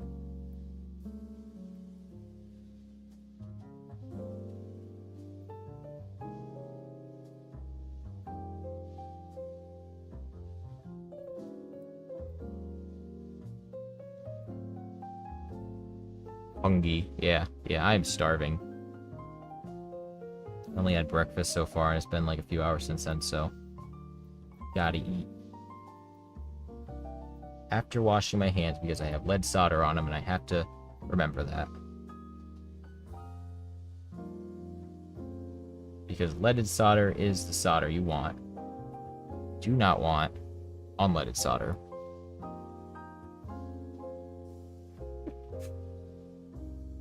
Yeah, let's get some hungry and angry emotes in the chat right now. Let's visualize my feeling of hunger.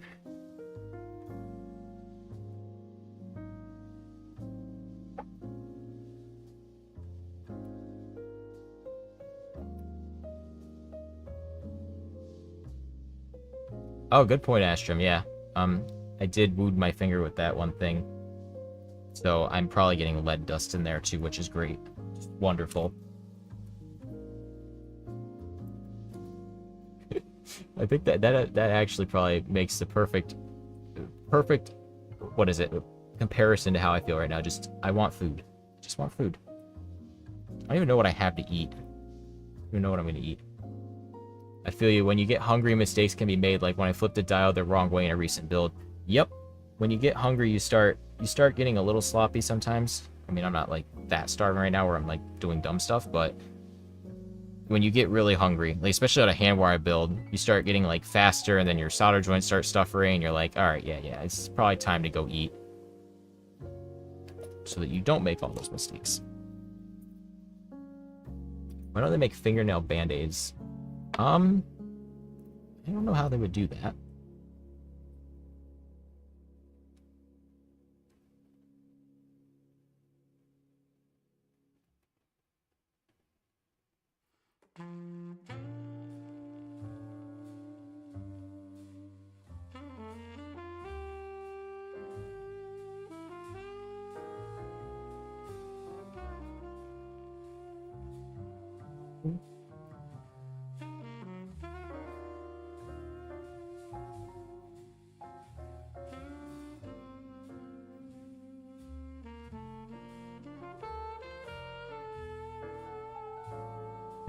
I don't know either, not my job.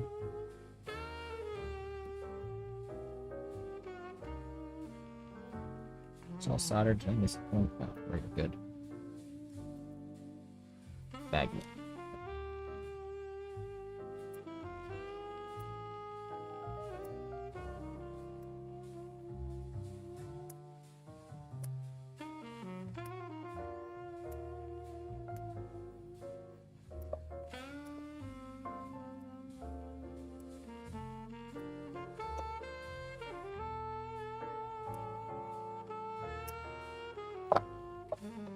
Two more diodes.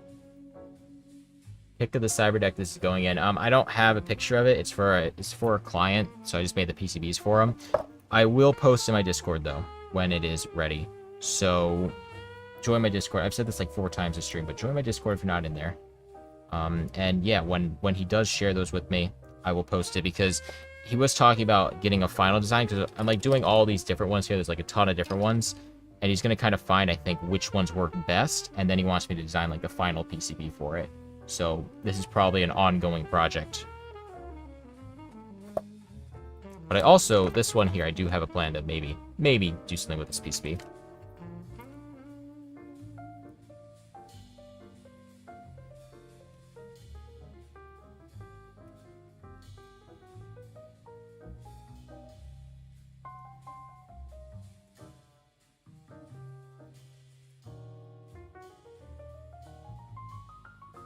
So Colmac on iPad, so here's the thing when it comes to Colmac, it's really good for touch typing. I mean, technically, I guess you could do on the iPad screen, but with touch screens, you typically use QWERTY. The muscle memory is, like, separate anyway, so it doesn't, like, translate. So I use QWERTY on all my, like, touchscreen devices. It does support hardware Colmac, though, so, like, if you have a hardware keyboard on your iPad, it will work as Colmac, which is what I do with my, like, Magic Keyboard.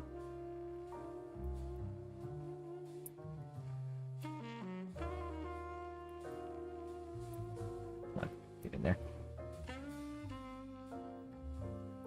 Yeah, touchscreens aren't applicable to the because you go like this, right? You're not doing like on an iPad. You could technically do that, but on like an iPhone, it's actually worse to use Colmac on an iPhone with thumb typing, because all the stuff is so close together. You kind of want more spacing between your letters, right? When you're like thumb typing.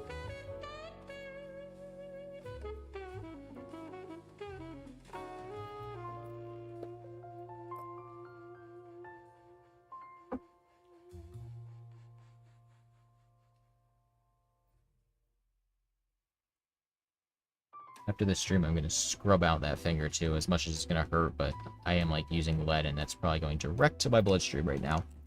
Great. So if I stop randomly posting, you guys will know why. I have lead poisoning.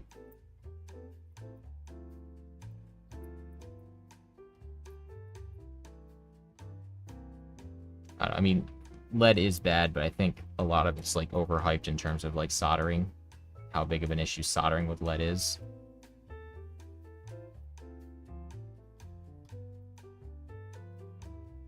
Yet again, I don't know enough about lead to really give advice on it, so use your own discretion with that.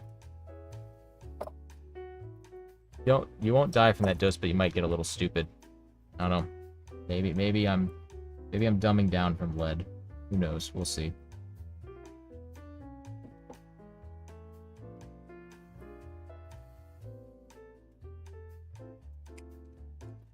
Right, where are my sockets? No, I haven't done.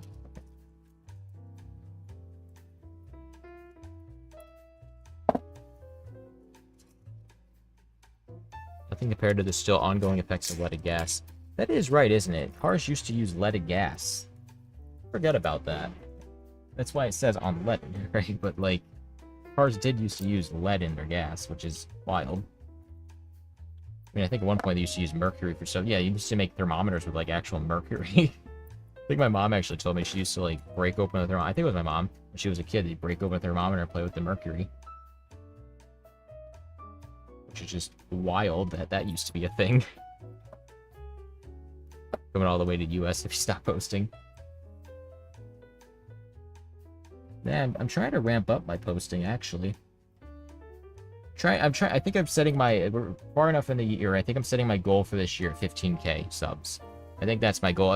At the beginning of the year, I was like 20k. I don't think 20k is happening this year, but I think 15 is possible. So I'm trying to get more videos out there, more, like, wider reaching videos, specifically the PCB stuff. To maybe hit that 15k goal. Maybe 15, 16k. I think that's doable. Got, like, 5 months. Gain like 500 or 1,000 a month, so that's doable.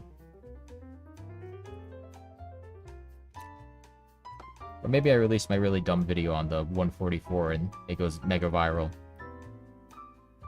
Who knows? But realistically, I only have until like the beginning of December to do videos, because not that I'm not going to release in December, but the holiday times are always terrible for like views. Companies won't sponsor stuff in like holiday times too, because they know that everyone's like traveling and stuff, and I saw a massive spike down on my views last holiday season.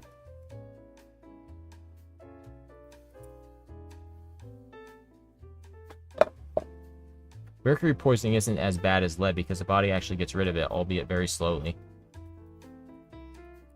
You get the racetrack through hair and fingernails, huh? Yeah, I might want to look into my lead exposure, because I do build a lot of boards. Maybe I want to start wearing gloves when I use it. I don't know. I don't think it absorbs through the skin, though. I don't think lead absorbs through the skin. I think you have to ingest it to get it. I mean, I do good with the fumes. Like, the fumes kind of pull away because I have that fume extractor. You see where the smoke goes. But, like, as much as I say lead solder is really good for soldering, it's not like I like the fact it's lead. Like, don't like lead, right? Not like, oh yeah, let's use some lead today. That sounds fun. Like, no. It works good, so I deal with it being lead. And I'd rather use this than the unleaded stuff, which is a nightmare to work with.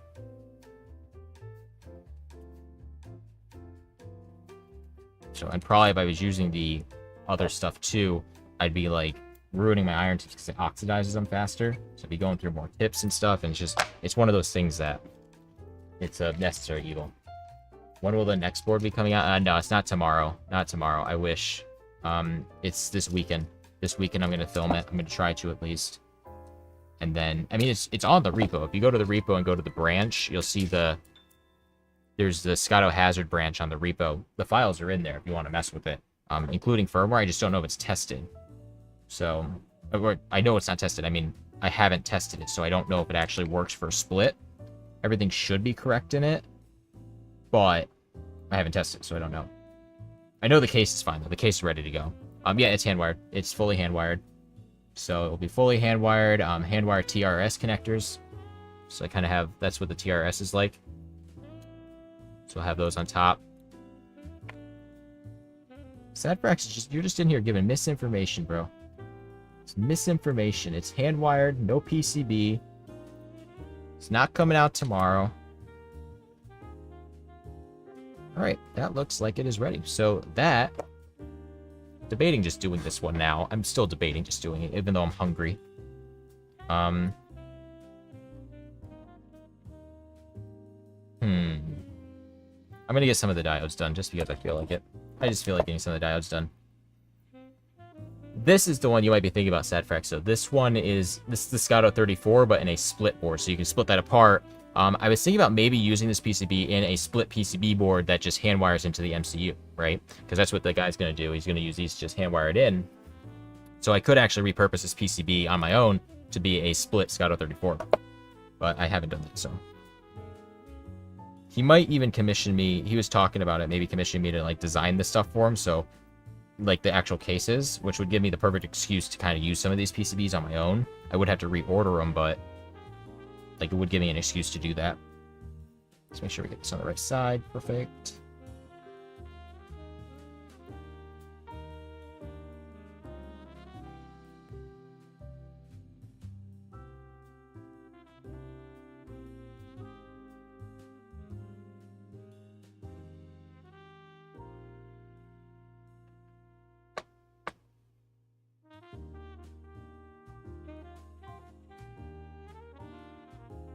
I'm checking my Discord right now. All right, I'm seeing we're getting some more members in here. Let's go. Let's go. We're getting more members. Just trying to push my Discord on all of you, you see. I know, I like having the Discord because it's like, it's better connection than the YouTube comments, because YouTube comments are YouTube comments, right? I typically try to respond to as many comments as I can. But like, I don't know, the Discord one's just more fun because it's like I can actually communicate with people, whereas a comment's kind of like a one-sided conversation in a way. By the way, how do you get KLE dark mode on your Mac? I will share this because I love this tool. Switch here. So there's this tool I use on Chrome. It's for Chromium-based browsers, so I think that's like Opera GX, Chrome, of course, Arc browser. It's called Dark Reader. So it's this tool here. It's free, so yes, for all these browsers here, but any Chromium browser will work for. And it basically have this little tool up here that, like, if I go on here, I can actually enable it, and it gives me dark mode. See? Pretty cool. So I can use it. It's really nice. Like, turn the contrast up if you want to. You can disable certain sites. It's a really good tool. It's really good, and it works on like iOS. I think probably Android, but yeah, if you use it on iOS, you can use it, and it's a good tool. I like it. And it saves my eyes, because bright-ass screens are a pain in the ass. If your program doesn't have dark mode, I don't like your program. Let's put it that way. Like, you need dark mode nowadays. Although I think I saw something that said that technically dark mode is worse for your eyes, because like you're straining. White text on black is worse than black text on white. Like, just the way it works. One, I guess, constricts your eyes more, which makes sense. But, like, yeah, that's what I use.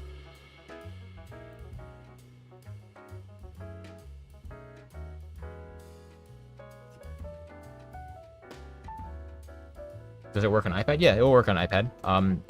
This just works. It's a Safari extension, so it'll work on iPad.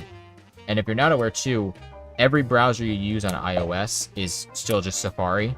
So I'm pretty sure it works with, like, if you're using Chrome on iOS, it will still work in there because it's just Safari underneath. WebKit. That's what it's called. Opera GX isn't Chromium at all. Brave. Dark Reader is in Firefox as well. Yeah, it's not. Yeah. I used to do web dev. It's been years since I've been in that world, though, so.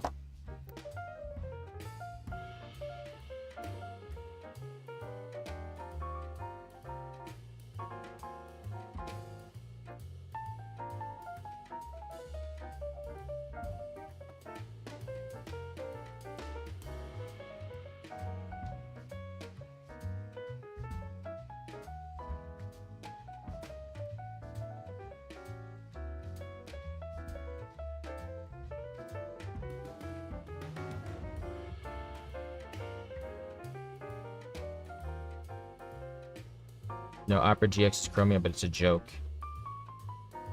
Yeah, I don't know why I downloaded Opera GX down here. Actually, the reason I downloaded Opera GX is because of Penguins. I saw Critical, he uses it all the time, so I was like, I'll take a look at it, and then I was like, I'm just gonna use Chrome. So, it's like, alright.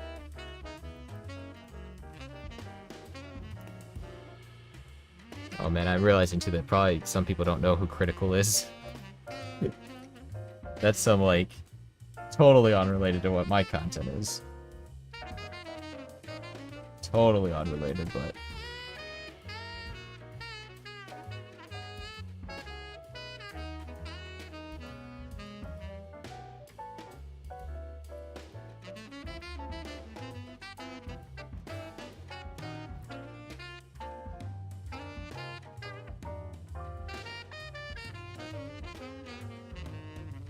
Right.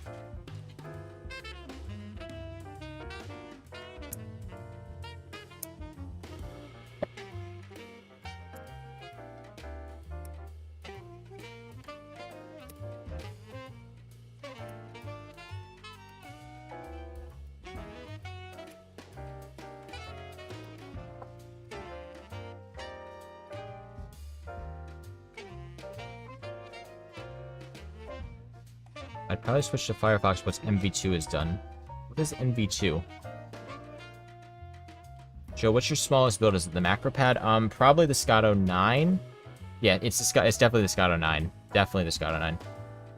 And that is intentional. I don't even use my Scotto 9, I just have them, right? But it's for examples. Like, it's the easiest example to teach someone how a keyboard works, basically. And it's a really easy first project.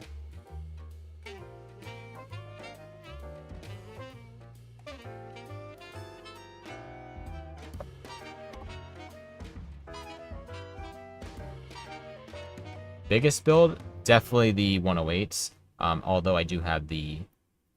I'll probably show you. Let me see if it's in here before I don't want to leak all my designs that I have.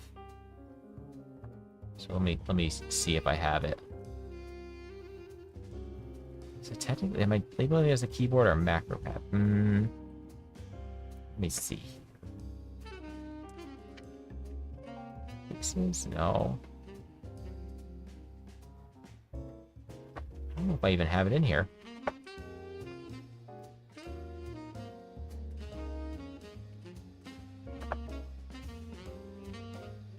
Customs, no. I think I scratched it and have to... No, it's the 108. Yeah, I don't have it in here. I have to look at it. It's going to be the 144, though. That build's going to be massive, and it's going to be so stupid. It's going to be straight up like a clickbait video for YouTube. Like, straight up. Just because... It's gonna be so dumb. It's gonna be so stupid. I might even do half of it with like blues and one half with like red switches. Because the way it's set up with that many keys, it's basically 2 keyboards in one. But it's gonna be funny. It's gonna be funny. Probably a few months out from that build. I have a few things I have to do first before that, but it'll be hand wired, of course, and I will hate myself for that because it's so big. Yeah, it's handwire set Rex, yeah. Like oh my god, it's gonna be torture. It's gonna be torture.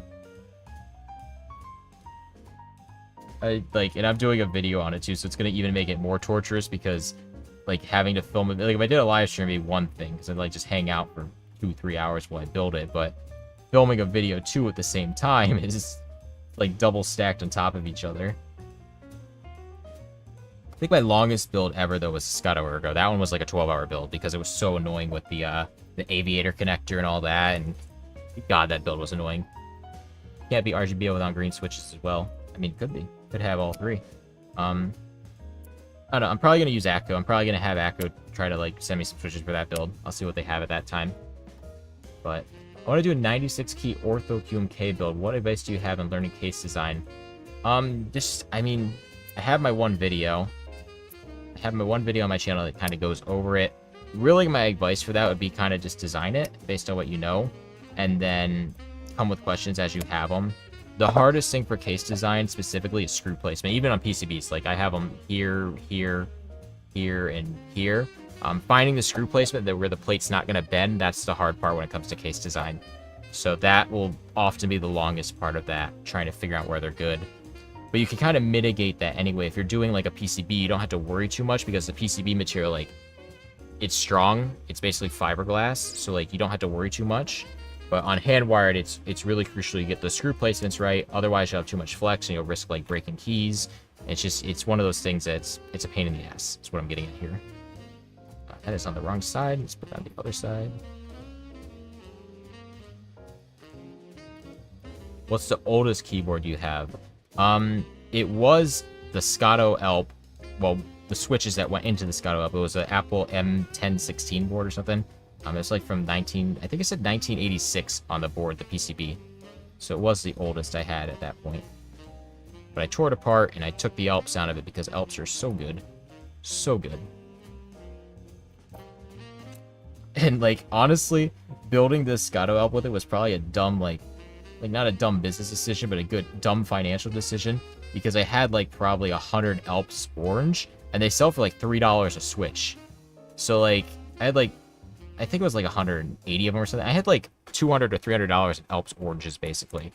I have them somewhere else too, but the problem is that I don't have any more keycaps, so I can't build another Alps board unless I like design 3D printed ones, and yeah, that's not happening. So it's kind of one of those things that I just spent a ton of money on that little tiny board basically.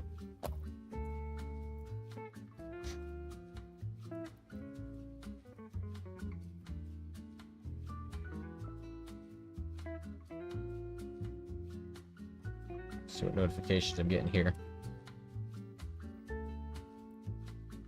Alright, yeah, I think I'm going to get the diodes done, and then I can finish this up later. It'll just take me a few minutes, but I'm going to get these diodes done, and then I can go and eat Beast. Maybe I'll even go get food. I don't know.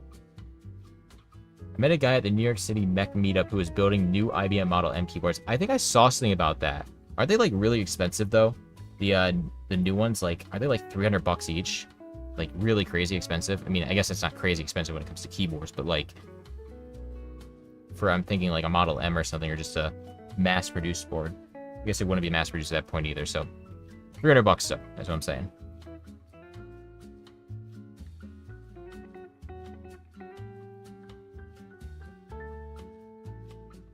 And that's making me think, too, about, like, 40 boards, is that typically the smaller you go with keyboards, the more they are. Like, small boards more expensive. I guess because they're ran in smaller quantities, but... What is a unicomp?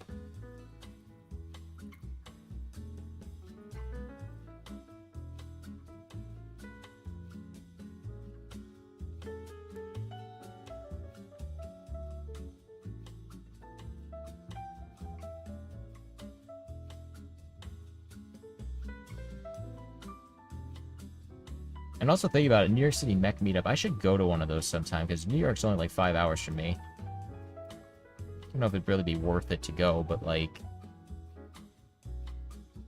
I don't know how many people there would even know me if I did go. Unicomp makes brand new Model M's using the original IBM bolts and equipment. Oh, okay, so that's who's doing the IBM stuff, I think, then. I do know on that topic of using the old mold stuff, like injection molding things are so expensive, like getting a production run of that set up, so like insanely expensive. There's one on the 27th this month, 27th of this month at New York City. Americans be like only 5 hours. Yeah, no, us Americans, we don't really care about distance. I mean, well, arguably it depends. My parents don't like driving far, but I don't mind driving far.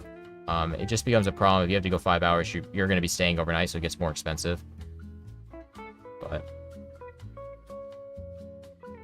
oh, you drove from Rochester. Oh yeah, I think you mentioned that earlier. I'm pretty sure you mentioned you're the one in Rochester.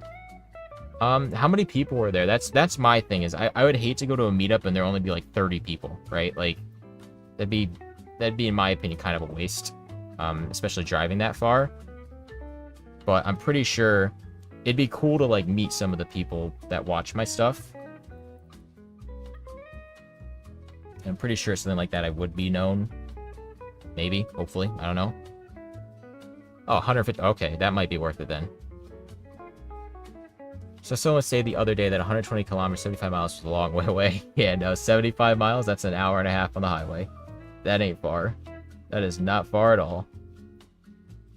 I mean, well, arguably that's an hour on the highway if you're, you know, not doing the speed limit.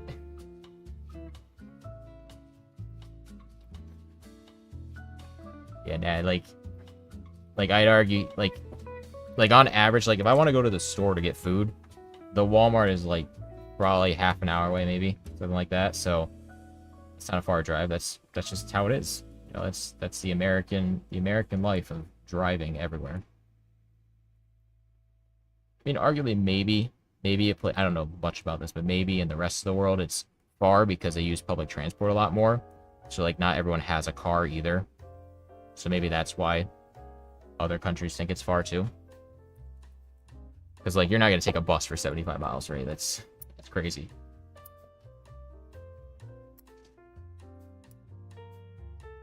Now introducing legs. Gotta watch out for the speed cameras that ticket you by mail in PA. Yeah, we've started getting some of those around my area too. And I do not like those. I have a radar detector though, so I know when I'm getting detected on the highways and stuff. So I don't worry too much about it. Imagine having to try to take a dump. In August, I'll go to Italy, Austria.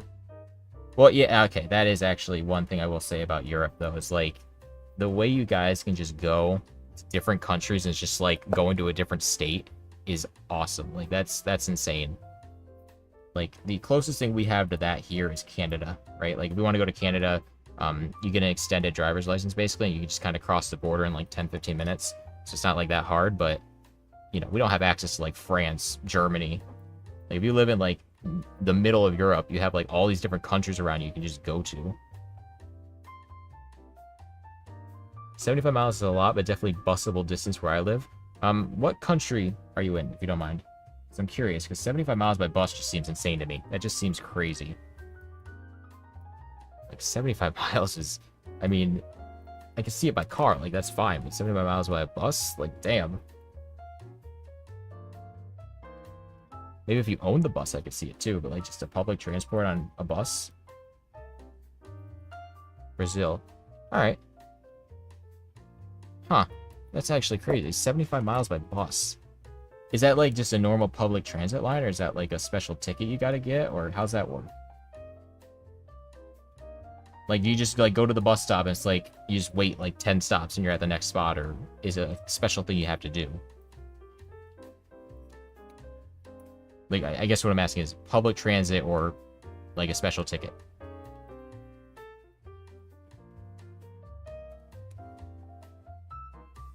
Brazil mentioned. I'm just thinking about that meme where every band always has "Come to Brazil." Come to Brazil. Probably intercity bus. I drove about 500 miles last week and stayed in New York. It was the equivalent of Germany to France and back, basically. Huh. I stayed in... Okay, so you're saying back and forth, though, so that's 250 each way. The longest I've ever drone on myself was, I think, 10 hours. I was coming back from, like, North Carolina or something. That was 10 hours. That was rough, too, because I was, like, bad on sleep, and that was a rough trip, but it's, like, 10 hours. Usually buses you get tickets for, yeah, but in most cases it'd be normal bus. Huh. Interesting. Yeah, like in my area, we don't have buses like that. Like if I wanted to go to the local city, I could get on a bus in a town over or so, but like it's not how we get around really, you know?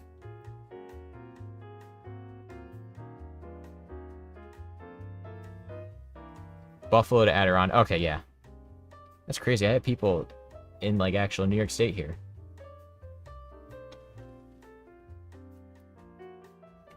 A trip we do often is out to Buffalo from Syracuse area, and that's like about a 5-6 hour round trip. So my brother goes to college out there. So that's a rough trip because we typically do it in like one day, right? It's not like rough, but it's a long day. That's what I'm getting at. You know, if you leave at noon, you're not getting home till 8, 9 o'clock at night. So it's a long trip still.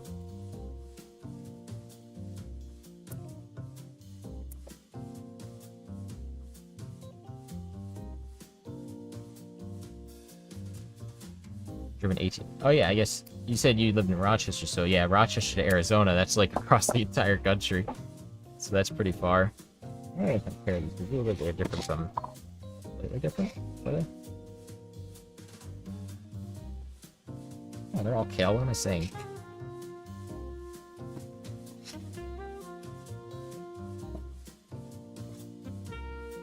I think you said you're from Syracuse on GitHub. I actually grew up there and moved here last year. Yeah, I'm from outside of Syracuse, a town away. I'm not gonna say it, but you can find it on my website where I'm near. But yeah, I'm like 20 minutes outside of Syracuse. I know I have people that watch me that are in like a town close to me too. I said I wasn't gonna finish this thing, but I'm just kind of like doing it. Just, I don't know. Just kind of doing it. We've been live for what, 2 hours now? don't really have anything better to do today anyway, because my videos are kind of on hold. I mentioned it a few times. I'm waiting for a sponsor to pay, so I'm like, all my hard drives are taken up right now, and I'm just like, great, I can't really do much right now, so I guess it's just chill time. And then if I get these done today, I can actually ship them to the client, and then this is like one commission done. I can mark it off my list, which is always a nice feeling when you get a commission like done. It's like, hell yeah.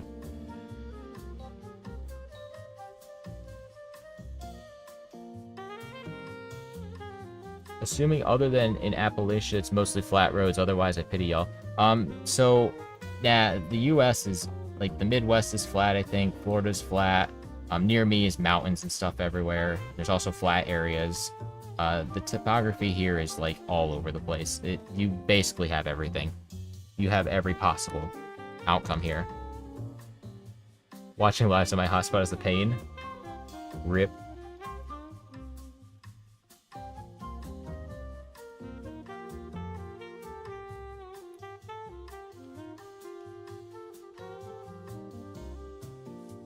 You can snack on those yummy hot swaps. That'd be a little crunchy. Why am I pulling out diodes? What am I doing here? What am I doing? That's how you know I'm starting to get hungry. So I'm gonna try to get this done. Let's see.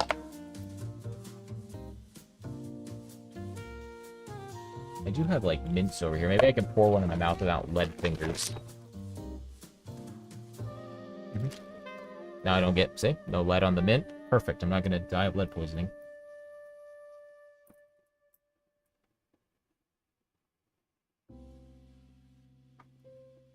Yeah, I don't know how you live in Arizona. It's currently 89 outside. Anything above 60, and I'm miserable. So, like right now in my basement here, it's like 65 down here. It's perfect. I do not like the heat. I don't like it.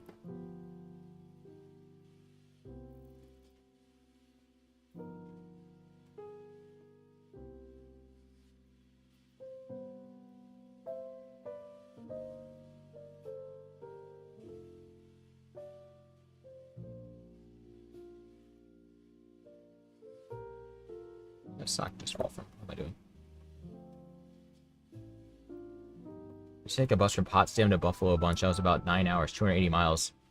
Jeez. I know my uncle's visited us before, and he's taken a bus from here to New York City, which I think is about similar. Because they stop, I believe, too, right? Like, buses like that, they stop a bunch. So even though it's not that far mileage-wise, I guess, it's a lot of stopping. I'm also forgetting Potsdam is, like, really far from Buffalo. That's, like, really far. It's 94? Oh my god.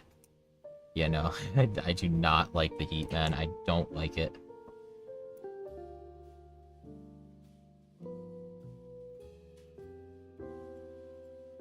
It hasn't been, like... I think Arizona's dry hot, right, Astrum? Like, it's dry hot out there. I know here, it's been really humid hot. It's like that sticky hot. It's just miserable. You go outside and you're just all, like, sticky. It sucks. This morning in Italy, it was 104. Holy. Okay, yeah, no, I don't like that. 104?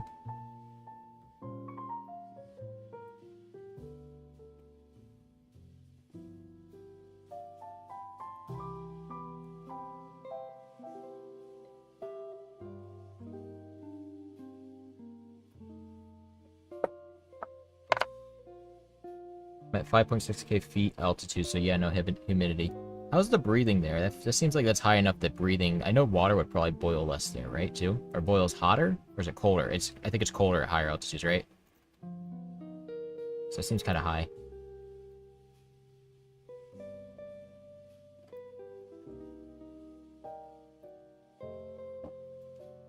Right. We're actually going to probably get all 8 of these done on the stream. I think that's actually surprising. That's actually surprising that I'm going to get all of them done. I thought for sure I was gonna break and then get them done later, but nope. Just gonna finish them up.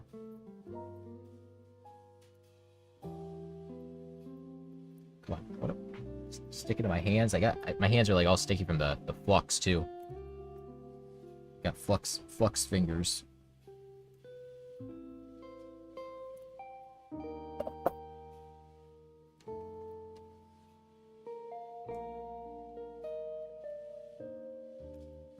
There's one half.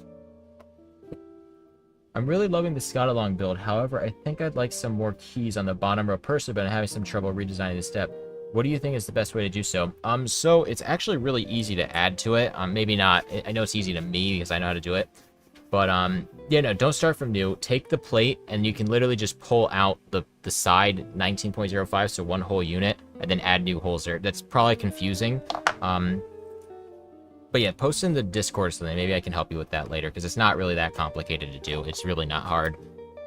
Or someone else could kind of help if you ask, like, a detailed question. That's a problem we've had in the Discord recently, is people not asking detailed questions, which is fine, but you need a question to start, right? So. But yeah, I'm summarizing, it's definitely not easier to start from scratch. Just modifying the step file would be easier. Way easier.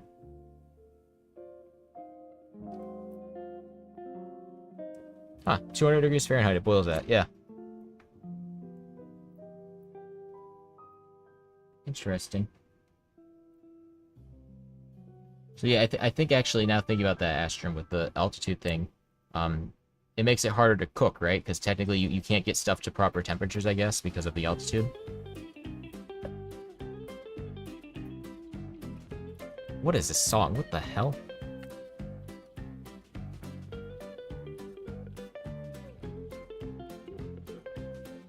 Not feeling it. Not feeling it.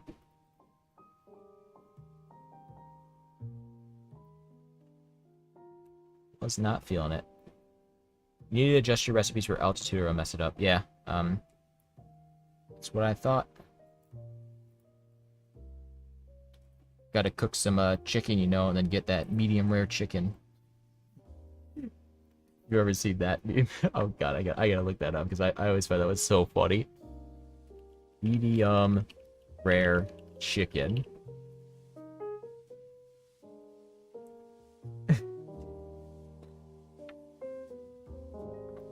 They call this medium rare chicken, right? Delicious. I always love that. It's so funny. There's actually a lot more stuff on here than I thought. Oh shit, I did forget about this. So that is a thing in Japan. They actually do eat like raw chicken sashimi, like it's a thing, but I think their like regulations are way different than the rest of the world. So like they can actually do that relatively safely. So I think that's a thing, but yeah. Just I thought about medium rare chicken right now for some reason.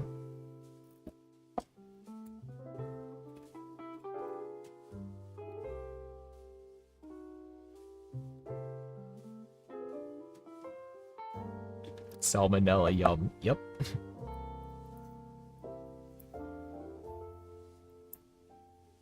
Supposedly, I know with fish, the way they get around anything with fish is that bacteria is one thing, but the parasites, so like sashimi is typically frozen, like like sushi fish, they'll deep freeze it, right? And then it's safe to consume because it will kill the parasites. But like, when it comes to meats, they don't do that. So, especially like chicken. Or like eggs, stuff like that. Breathing isn't too bad. Your body gets fully used to after around 2 weeks. Yeah, I hate when I can't breathe those, so like I feel like that'd be annoying. I guess it's not that feeling. It's like you just don't get enough oxygen, so you always feel out of breath. Is that how it works at higher altitude? I mean, that would suck too, almost feeling out of breath. I mean, that would still suck.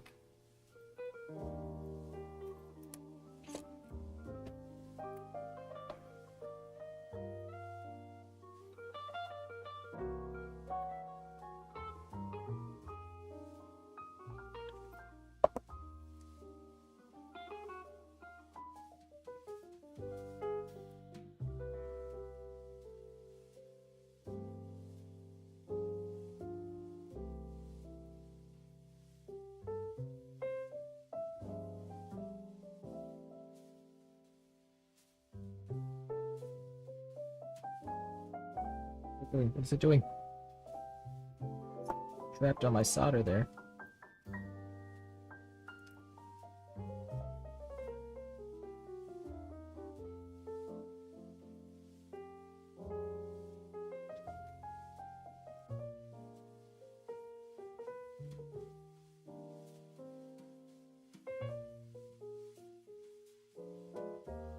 Yep, feels on a breath like each breath is barely working. Yeah, that sucks. I've had that. Caffeine does that to me, where I feel like on a breath and can't breathe. So I would hate that. I would be miserable if I lived where you live. I'd be miserable. I don't think I would get used to it. Maybe I would, but like I don't think I would. It would torture me.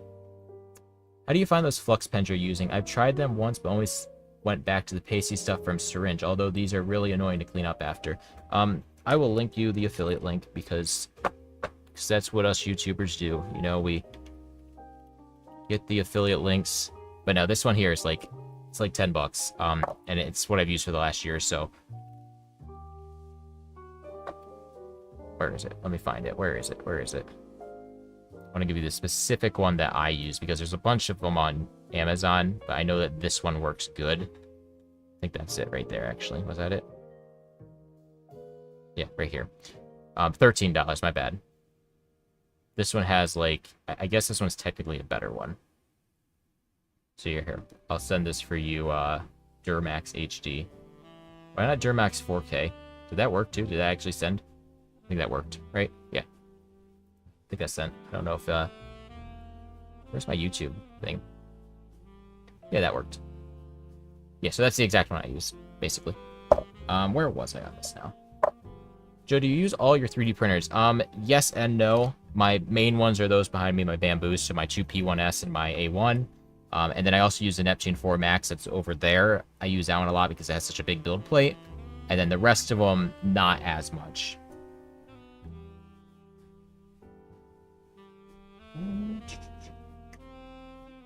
So good. I drove from New York to New Mexico, didn't have any breathing issues, but I think it's because the change was so gradual. Yeah, maybe if you're going over time, I guess. I just know that me, when it comes to breathing stuff, like that would drive me insane. It would torture me. So.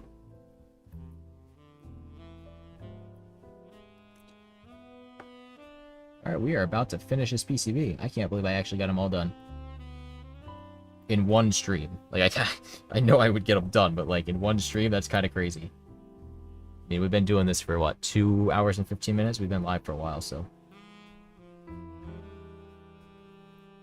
But that should be complete. So we got them all done. Let me turn off my iron. I'm going to actually unplug it from here. Can't unplug it from there. I don't know why that sparked the other time, too, so. I mentioned this at the beginning of the stream, but I had, like, my other iron basically blew up. It hit the metal of my thing, and it, like, sparked, and it scared the shit out of me. So I'm trying to be more careful with this and, like, unplug it from here. There we go. So if it doesn't do that, it doesn't scare the shit out of me. But let's clean up a little bit while we're on stream. When I fly back out to New York to visit friends, it's like drinking air, especially with the humidity. It feels much thicker. Yeah, I just don't like not being able to breathe, man. Which is actually a thing with my HEPA filter I use down here for my soldering stuff. It's been so much better soldering. Like, so much nicer. I don't feel all, like, dead after an hour or two of soldering. Like, right now I feel much better. Although my hands are, like, my hands are super sticky from all this, like, flux. I'm gonna have to scrub the hell out of them. I'll put these over here. I'm running low on chalk sockets. I'm gonna have to order those. I hate having to order sockets, too, because they're so expensive. Like 1,000, or if you order them direct from the companies, it's like, oh, I'm reading that. I was like, wait, I didn't say bye, but see you, Sadfrax. I'll see you on the server at some point today, I'm assuming. But yeah, what was I saying? Sockets are expensive as hell. Like, you can get them from the company direct, and like, I think 100, 120 bucks for 2,000. I typically order from AliExpress, so it's like 70 bucks for like 500 or 1,000 of them. They're just extremely expensive. Extremely expensive to get. And it's just, I always hate when I have to reorder those. It's like, god damn it, I have to order super expensive little socket things. Now it's just, it sucks. That's what I'm getting at. They're expensive as hell. But, alright, yeah, let's put this. What else do I have? Yeah, flux is really awful long term, especially because of the low pressure zone just in front of your chest. It all goes straight in your face. Yeah, exactly. That's why I have this thing over here, though. It's like, I don't have anything to burn, but it just sucks it all in. It just literally goes to this thing, and it's great. It's a whole room filter, right? Like, it's for the whole basement. But I keep it up on the table. It just pulls it directly to it. It's a HEPA filter, so it actually filters the shit, and it's perfect. Have you ever tried to do Kale hot swap hand wired? No, I've seen a lot of people talk about it. I've never done it. I kind of, like, this is the thing. There's a lot of stuff I do want to try and can do and stuff, but I kind of know what works, and it allows me to make a lot of stuff really rapidly, right? So I kind of stick with, like, my method, basically. But I am starting to try out new stuff, like I mentioned a few times in stream. Like, I'm doing a dual MCU TRS build here. Like, I'm going to be doing this as the build coming up. I am doing this stuff here, which is, like, kind of new, integrated MCU. Let's go. That's going to be really cool. I can actually show you this. Let me see if I can show you this.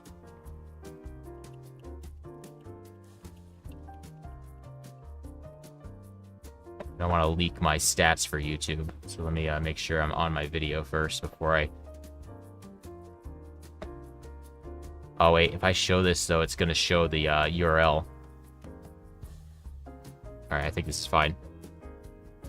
So yeah, you can see that we have a very, very long video here. I'm just waiting for this video to come out, but we go very in-depth on this stuff. I'm excited to share this one. That's why I'm showing this right now, but you can get an idea of what we show in here. Lot of stuff. We're going to go over a lot of stuff there, but that's coming up soon.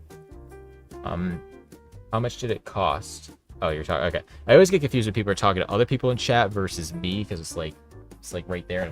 Oh, hold on, wait. Someone else. Oh, I guess you are asking me the filter. Let me see if I can find this one on here.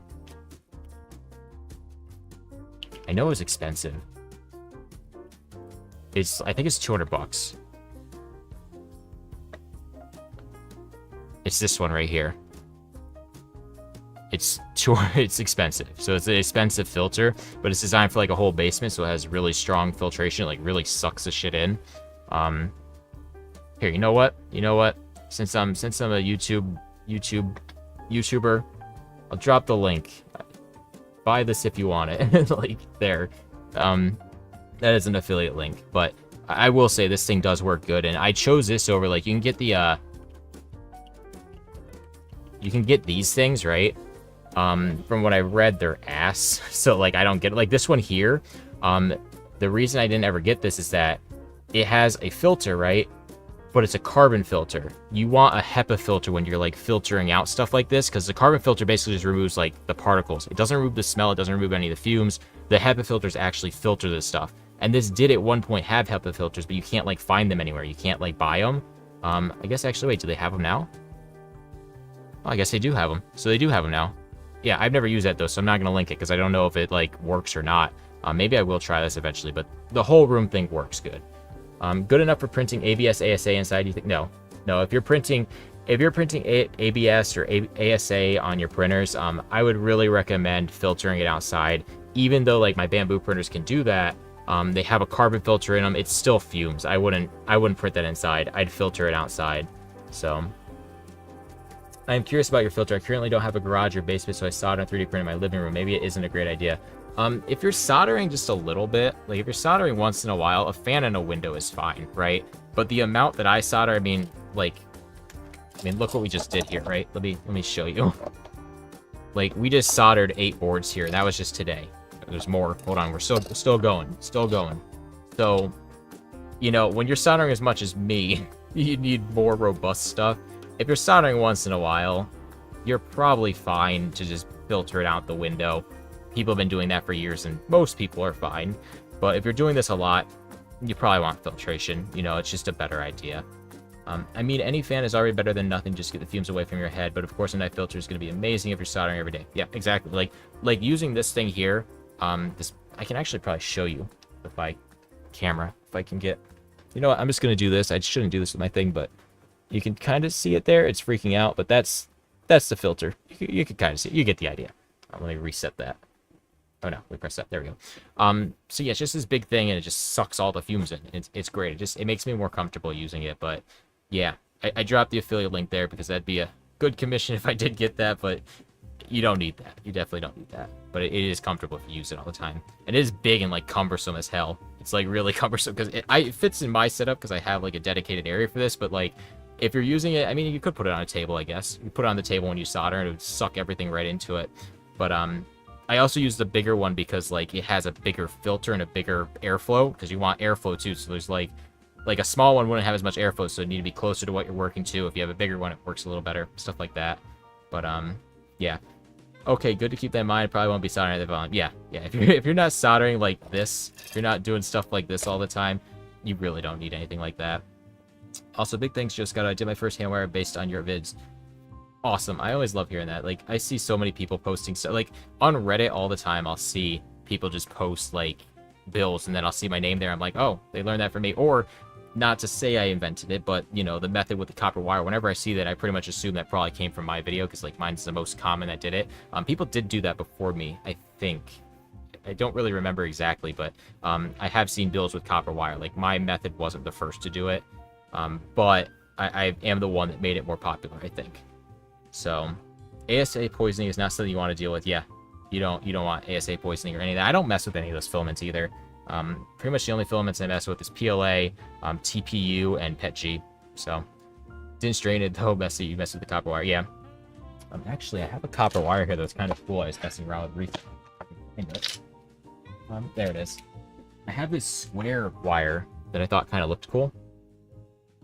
So this is actually brass. This is brass wire, but it's square, so it kind of gets like that weird look to it. Rebar keyboard when. World's biggest rebar keyboard. There you go. Yeah, I use solid copper wire because of watching your boards and me wanting to build to be aesthetic. I read so fast I can't speak. Yeah, that's the thing with the copper wire, so it's easier overall and it looks cleaner. So my brother-in-law used ASA for his 62 Volkswagen bug parts, but it only prints in his garage with the door open. Yeah, like if you're printing stuff like that, you want to be getting those fumes out. Which is one thing I will say about the bamboos is that having a carbon filter I don't think is adequate, claiming that it can print ASA or ABS in it and stuff. I don't think they really say anything about that, like, oh, it's completely safe, but like, the carbon filter is not going to remove the fumes, right? You want to be filtering this stuff outside. Even PETG. PETG can cause like eye irritation. It does sometimes to me, but PETG is a little bit more safe from what I've seen. PLA though, you don't have to worry about PLA. I do have the resin burners too. Those are a pain in the ass. That's why I don't use them. I literally haven't used them in like 4 months. They're just a pain. But I'm starting to ramble now. We got the boards done. Let's just take a look at them all really quick, and then I'll end up the stream, and I'll be able to go eat because I am hungry. I want to eat, and I will go eat, but I don't know the versions of these. I know that this one here, so we'll start with this one. These are 2 mods, so this is the first. Let me put these off to the side so I can kind of run through them. I'm pretty sure what he's going to do with this one here is it's going to be like on one half of the board is this. I don't know exactly how it goes. I think like that maybe. And then on the other half, it kind of goes like this, right? So you'll have like switches and these joysticks and stuff. Something like that is how these ones work.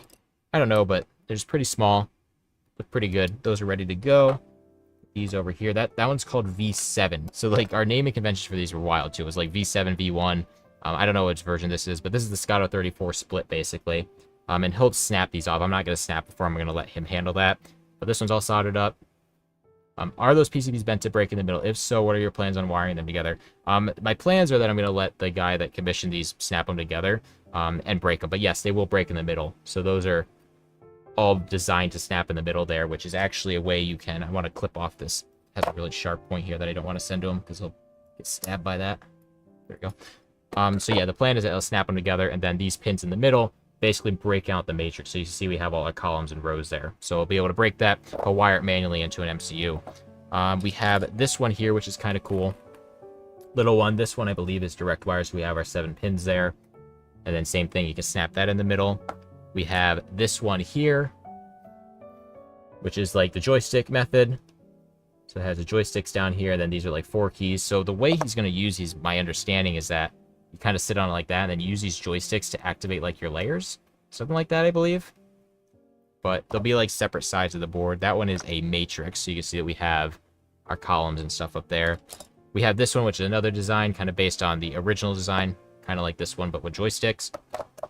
So you can see that it sits like that. You'll kind of go like that.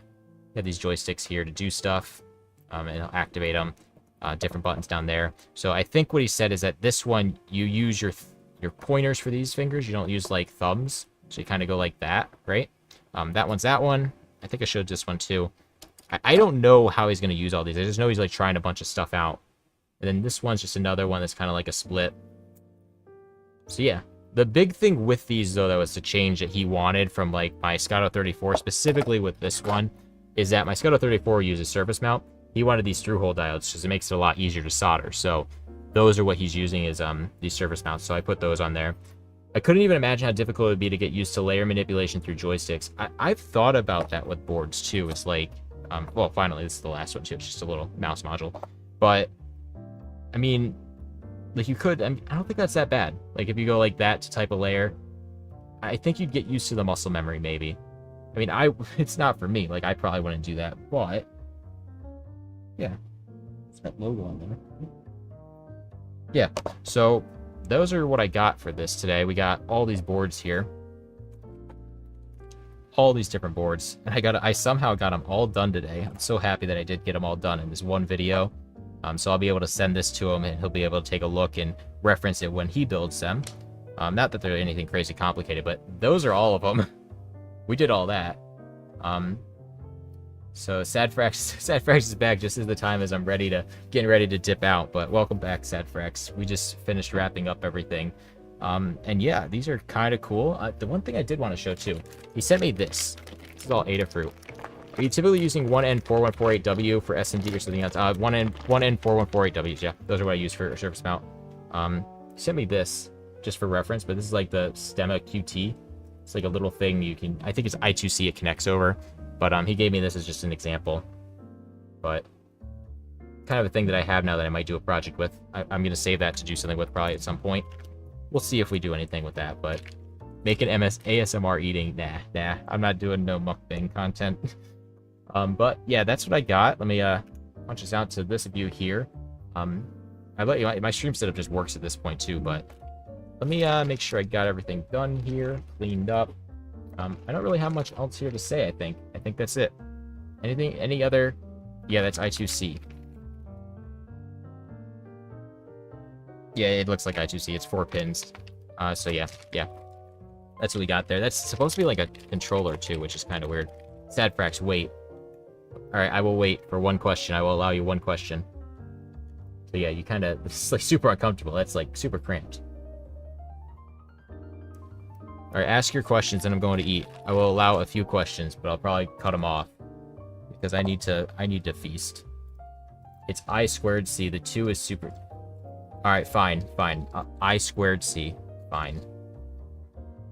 Can you do a typing test in your Thwacky?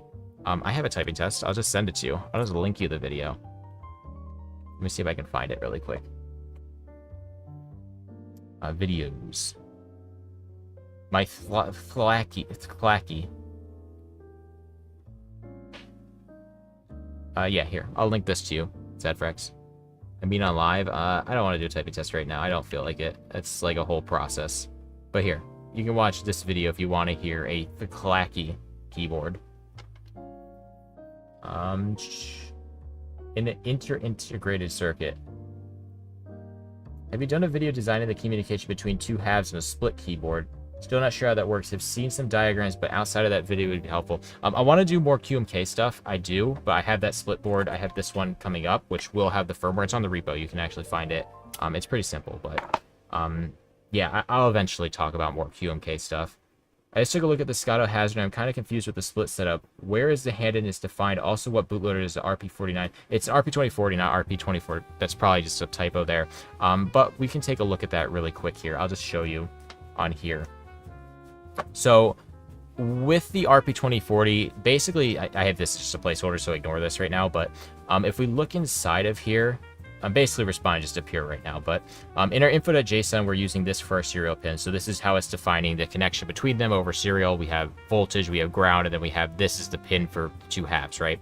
Pretty simple enough there. And then we have our rules.mk, which is the serial driver vendor. This is specific for RP2040, so you need that too. But the handedness is in config.h. We have EE hands, and I'll post this at some point. There's actually a thread in the... Actually, it might be in here. Let me take a look. Firmware. Yeah, so there's this command here, which basically the way you do it for split boards with RP2040 is you make a left half and a right half firmware. There'll be two separate ones. That's what's make CMD goals thing here. So you have the left and the right half. You'll flash that to each controller on the halves, and then it kind of stores it on the onboard EEPROM for which half is which. So that's just kind of how it knows it. So, yeah, yeah, that kind of is how it's done. Yep, typo. How many firmwares have you used? I've used QMK, ZMK. I tried KMK recently, the POG tool, and that's great. But yeah, that's yeah, I think I'm gonna end it here because we could ask questions all day. I want to go eat. I really do want to go eat now. We've been streaming for almost 2 hours and 40 minutes now. So yeah, I'll just stay tuned because I have this build coming. I have this build coming up this weekend is when I plan on it. And I will. I know I say I'm gonna get off, but I just really want to. Look at that. We got these sparkle keycaps. Like, oh man. What's your favorite 2040 board right now? I've just gotten my hands on the RP2040 Pro Micro and RP2040 Zero. Both look really promising. Way smaller, super cheap. Definitely the Pro Micro. I don't have one right now, but the RP2040 Pro Micro for sure. But alright guys, I am going to stop responding to chat now because if I keep responding, I'll stay here all day because I'll just stay here. So I'm going to get off and go eat now. I am hungry. I want to eat. I gotta wash my hands of all the lead and flux because I got flux hands. I also gotta ship these out to the guy. But yeah, so I'm headed out. Make sure to join the Discord. If you're not in the Discord, join the Discord because, well, we got, how many members did we get today? We got like 7 or 8 members on this stream. 6 members, something like that. I'm doing quick math here. But yeah, I'm headed out. Thanks for hanging out, guys.